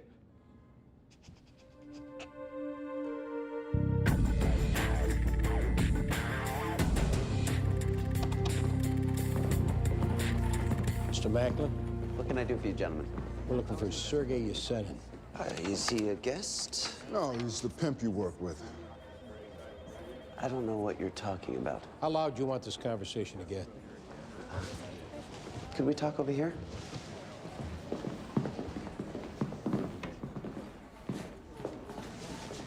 All kinds of people come through here. All kinds of people drop names. If you tell us you don't know this guy, we're gonna take you out of here in cuffs. What's going on here, guys? There's working girls going up to hotel rooms, something we're cracking down on now? It's illegal. We can crack down on it whenever we want. Okay, sorry. Nobody told me. I'm the guy guests ask when they want one, so I have the contacts. Now I won't do it anymore. The girls Sergei sends over, where does he keep them? That I wouldn't know. All right, turn around. What? Wait. They come here. I don't send people there. You never got thrown a free one? Never. You're lying. Turn around. Can I tell you something? I don't think you have anything to arrest me on. Think again. Sergey shot a cop. That means we can go as far as we want, any direction we want to go in. And if you don't think we're going to tie you up for a while, you're crazy. Whether or not we can make it stick. You know, this guy scares me to death. The sooner we lock him up, the sooner he stops being a threat. Is he gonna find out it comes from me? Not from us.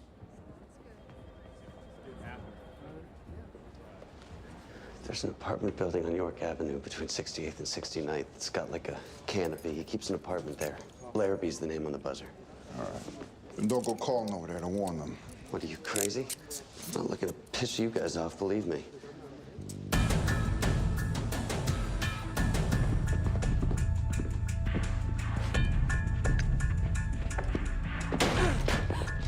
What are you doing here? Shut your mouth. This is legitimate business. Police!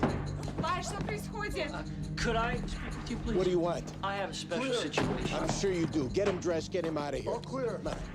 There's no one else here. We're clear. What's your name? Varenka. Varenka what? Bulgarian. Varenka, we're looking for Sergey. I don't know who that is. All right, come on, you're taking a ride. Varia, мне нужно в туалет. She has to go to the bathroom. All right, take her. No, she needs privacy. It's not possible.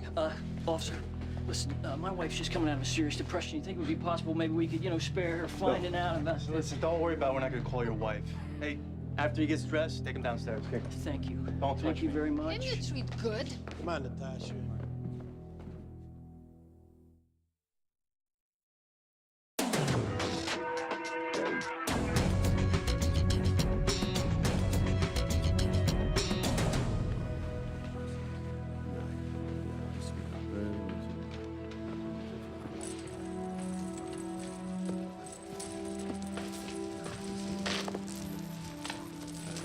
Hope we're not interrupting. It's all right. This is where you come to pray? This is where I come most days when I'm working. And I can't get to the mosque up on 96th Street. I came today to forget it's not like most days. We spoke to Ibrahim. Did he admit to killing her? No. You said the last time you saw him was a month ago. Something like this, yes? He said it was 2 days ago.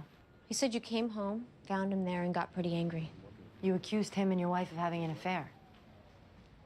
It's true. You're gonna have to come with us now, Mr. Amar. Why? Because we want to talk to you some more. I don't want to talk to you anymore. I lost my wife today. Please, give me consideration to allow me to be by myself. Sorry.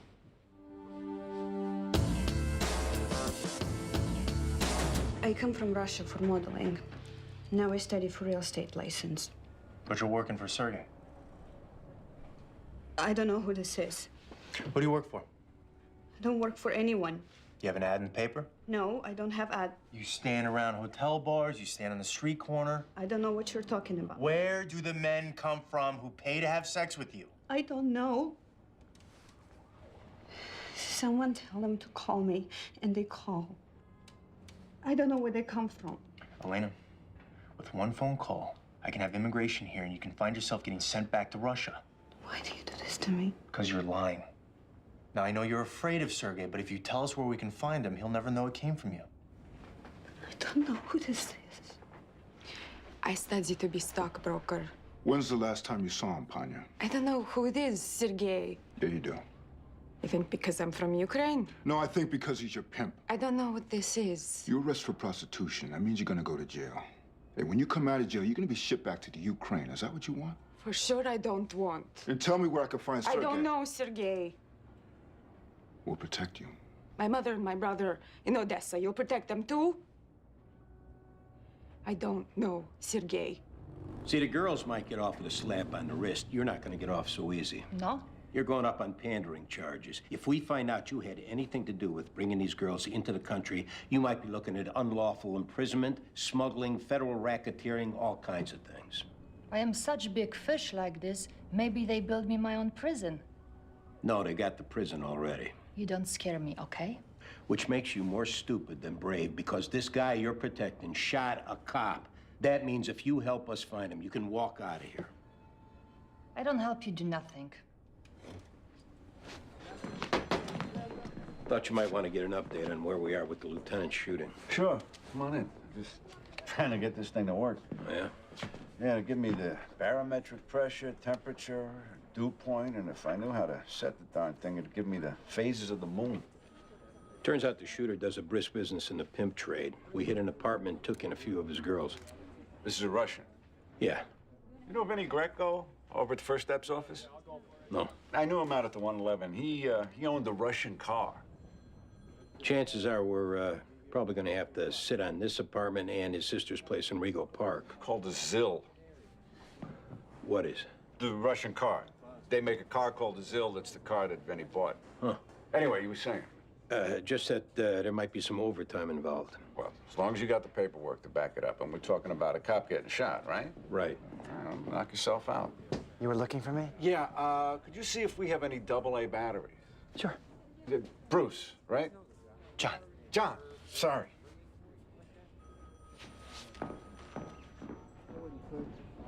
I'll keep you posted.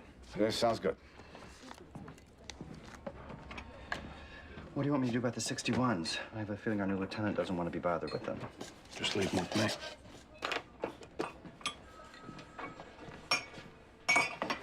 What's wrong? Everything's great. You seem upset. I guess I just don't see this place as one big Lego set where people are interchangeable. John, people move around, people retire. It's not all that unusual what's happening. I know. I always make the mistake of getting overly attached.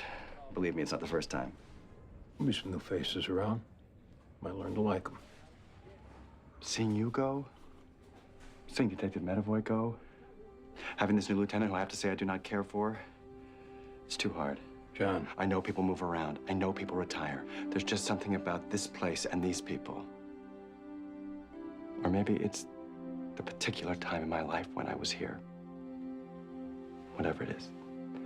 I don't want to sit at that desk out there if it's all going to be different. What are you going to do? Put in for a transfer. Cross my fingers, there's another precinct somewhere in the city where I'll be made to feel as much a part of things as I was here. And I hope I don't get too weepy thinking about it.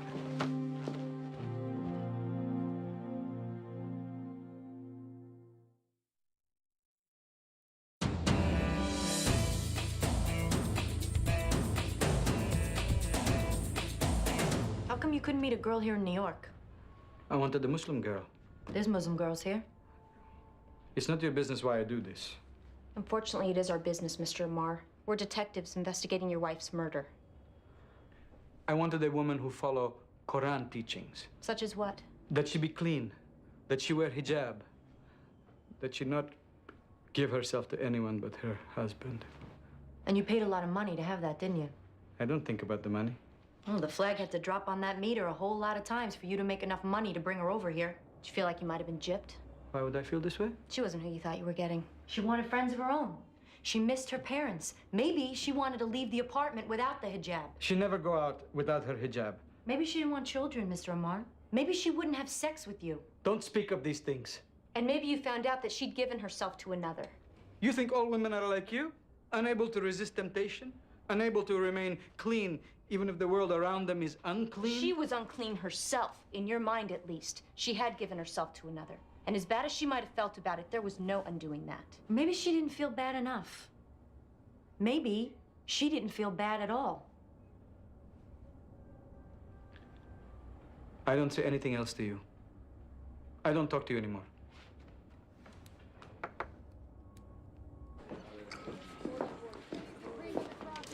Hey, what's this? Lump sum for food and out of Greg's retirement. Wow. What'd you finish the kung pao? There's a whole other thing over here. Where'd you come into your racket, Greg? She wouldn't miss it for all the rice in China. I bet she's excited. Yeah. All right. Oh, yeah, thanks. Yeah, I appreciate it. That was BCI. Veronica's prince in there just came back. Her real name's Dasha. Her married name's Casanov. And her maiden name's Yesenin. She's Sergei's sister. Let's go talk to her, Ken. You will be traveling and coming into a fortune. Thanks, girl. You got it. Step outside, Dasha. What is this, Dasha? Your prince came back. We know you served your sister, so you can drop the act. I think I stay here. We understand you're not going to give your brother up to save yourself, so let's try another reason. Us going to pick him up is his best shot at coming out alive. Because you care so much for his welfare. You may find this hard to believe, but I actually prefer not killing someone I'm going to arrest. I do find hard to believe. There's cops all over the city looking for him. He's not gonna be able to stay hidden forever. And when they find him, same thing's gonna happen that happened last time. He's gonna come out guns blazing, and now they're gonna be ready for him. He's as good as dead. So what will you do different? Well, hopefully we'll be able to talk him into surrendering peacefully. There's no guarantee that he'll do it. What is a guarantee is that we're going to do everything we can to avoid hurting him. Now, that is not the case with every cop in the city. But we need your cooperation. Why should I trust you? Because we're telling you you can. We're not going to get ourselves killed. We're not going to get innocent bystanders killed. But unless your brother leaves us absolutely no choice, we're going to bring him in unharmed. You have my word.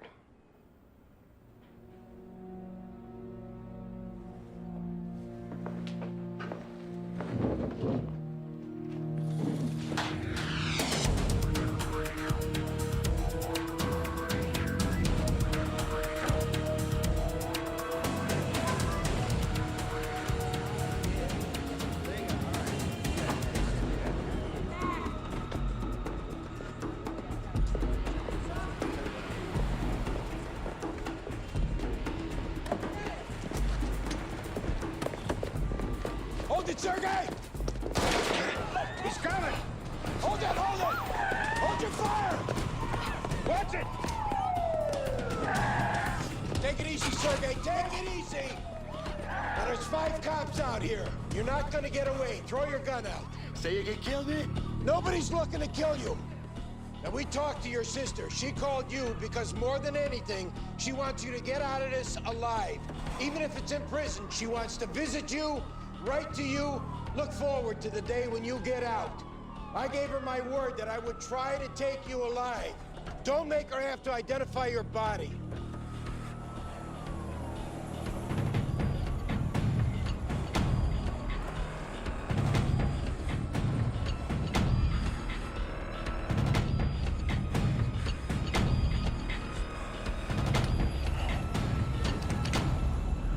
Now back off. Back off! Come on, get up. Get the gun.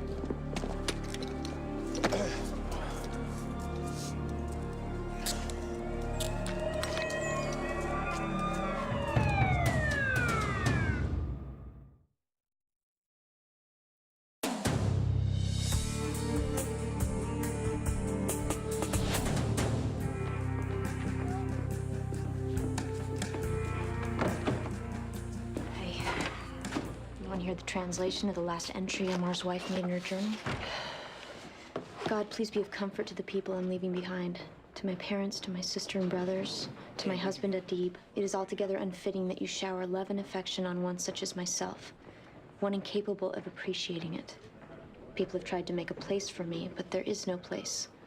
Here in this world, there is no place. God bless me and forgive me. What does the ME say about the wounds? Not inconsistent with being self-inflicted. I guess we need to talk to her husband. Yeah.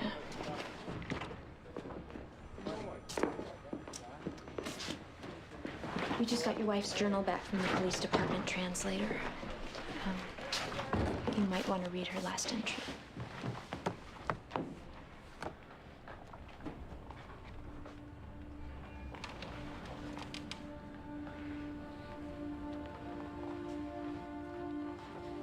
We're sorry. Charge me. You didn't kill her. Yes, I kill her. I bring her here. I don't provide for her a good life. I don't take away her sadness. I'm responsible. Do you want to call someone to come meet you here? Or we could take you home if you like. The Hadith is the word of the Prophet. It says in Hadith, if someone takes their life by stabbing themselves with a piece of iron, they will be stabbing themselves forever in hellfire. This is why charge me. For our parents, at least, not to know. We can't charge you with a crime you didn't commit. For our parents.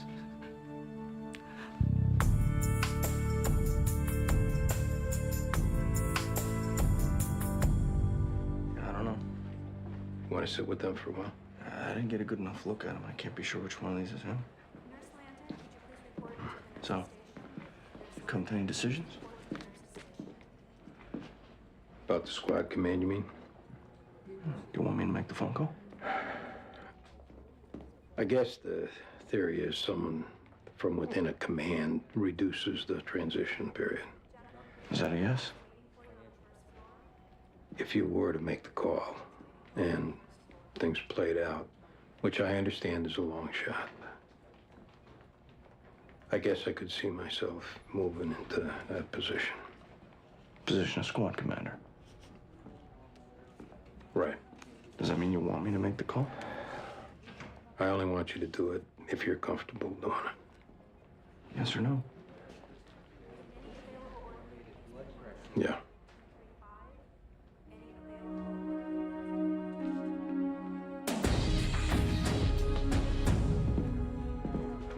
What'd the lieutenant say? He couldn't make a positive ID. All right, well, we don't have to tell that to Sergey. Have you talked to him yet? We're waiting for you. Why don't you guys do it? Yeah, you're working the case. That's all right. It's your case. I'm just helping out. You got a second? What's up? The homicide we're working turns out to be a suicide. This is the Egyptian? Apparently, it's a major sin to kill yourself if you're Muslim. The husband's so upset about the family finding out, he's asking us to make it a homicide and charge him. Is there any way we can avoid putting it on paper that it was suicide? Leave it open for a month as a homicide, then reclassify it as a suicide and close it out. By that time, no one will be looking to see what it is. That way we can at least tell him her parents won't find out. We just got to run it by the boss. Lou, we got a situation where this Egyptian girl came back as a suicide. Because of cultural considerations, it'd be good to maybe keep that out of the official record. What Egyptian girl? This is the case we caught this morning? The husband sent for her in an arranged marriage, but she'd been engaged to someone else who wound up following her over here. Uh-huh.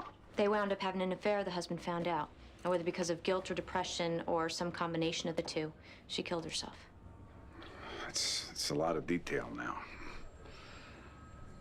Yeah, it's just that we feel confident it's a suicide because there's a journal entry in the girl's handwriting that intelligence just translated as a suicide note. The ME's office said the knife wounds could be self-inflicted. You have this covered? Yeah. Then that's all I need. I'm a big picture guy. I don't need the who, what, why, and how. If you say it's covered, it's covered. That's how I operate.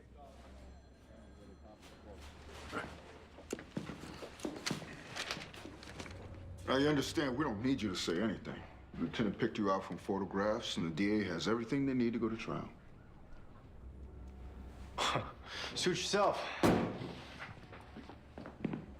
What does this mean, picked me out? It means that he looked at your picture and said, that's the man who shot me. Is a mistake? He was 5 feet away. You think he doesn't recognize you? We know what it was like in that hallway, because we were there. A lot of yelling. A lot of guns. Pretty chaotic. You might have squeezed off around without even meaning to. But if that's what happened, you gotta say it. Let's go. What if I don't know he's police? Who did you think he was? I have all kinds of enemies in this country. Okay. So what, you open the door, you see a guy with a gun, you figure he's one of them. Why not? And that's why you shot him. 100%. You're gonna have to write down that you shot him. Self-defense, yes? Yeah, you could call it that. When I can see my sister? As soon as you finish your statement.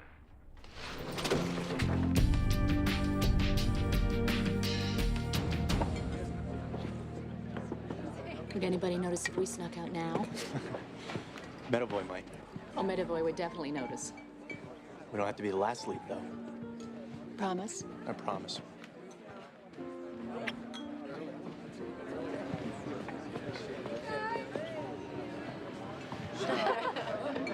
Anybody have anything to say? Yeah, I could use a few toasts, huh? To my partner, to my friend. Now, Greg, I know you may not think so, but most of what I learned about being a detective, I learned from you. And I'm gonna miss being in that car with you. I'm gonna miss you dumping all the paperwork off on me. I'm even gonna miss waiting for you to order in restaurants. I'm gonna miss it all, buddy. Me too. Cheers. Cheers. Cheers. As I look around this table, I realize that you people have been my co-workers, my friends. That's big. As long as I live, I'll never stop being grateful for having worked with you. Here's to you guys, and here's to the guy who invented this job. Here's to you, Greg. Here's to you, buddy. God bless, Greg. Congratulations, Detective. Thanks, Chief. Bridget Schofield, this is Chief Duffy, Chief of Detectives. How do you do? Very nice to meet you. Yeah. Can you excuse me? Talk to you for a second. Sure.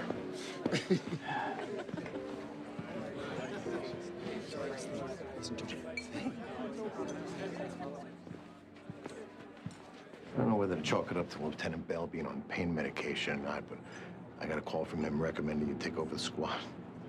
You know anything about that? Yeah, Chief. I asked him to make the call. You asked him? He offered, but then I took him up on his offer. So you're actually serious about this? Yeah. You realize I got a dozen bosses ahead of you all waiting to take over a squad? I understand. Don't get me wrong, Andy. You're a great detective. That doesn't mean you're ready to be a CO. I guess that's an evaluation you'll make for yourself, sir. Okay. It ain't gonna happen. Not now. You've been a sergeant for 10 minutes. You're basically unsupervisable. I mean, I don't get it. What the hell was Bell thinking? Maybe he thought I'd make a decent boss. I make a decent head coach for the Giants. That doesn't mean I'm the man for the job. I got time in the Bureau. Every boss on the list has time in the Bureau. I know the squad. Which could be a detriment to your command. This squad has been through a bunch of command changes over the past few years. Every time they got to get adjusted to a new boss with a new management philosophy. They can do it. They have done it. Right. But it takes something out of them. Instead of focusing on working their cases, they're thinking more about where they stand with the new guy, whether he'll hurt them or not. What happens when you get tapped to be a boss over a major case, when you leave? That's not going to happen. Who says? I do. Commanding this squad, teaching them, keeping them out of harm's way. That's my last job. I don't want to go anywhere from there. I'm not looking for any more promotions. There'd be nothing else I'd ever want to do. Anyway, there's more qualified candidates, so be it. You want this job? Yes, sir. They want you on the days, Chief. I'll be right up.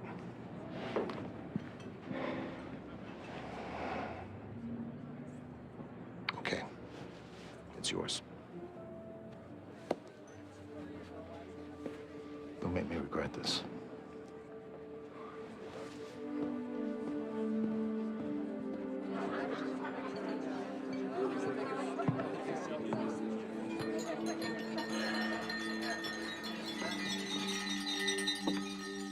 I'd like to thank everyone for coming. This is one of those occasions that's happy and sad both. Happy on account of we're celebrating the careers of Detectives Tommy Doyle, Queens Homicide, Rick Torelli, and Barrier Section, and Greg Medavoy, 15th Squad. We wish them well as they embark on new endeavors, enjoy their retirement, and so forth. At the same time, we're sad because we're losing the distinguished service these three men provided all these many years. As your chief, I salute you.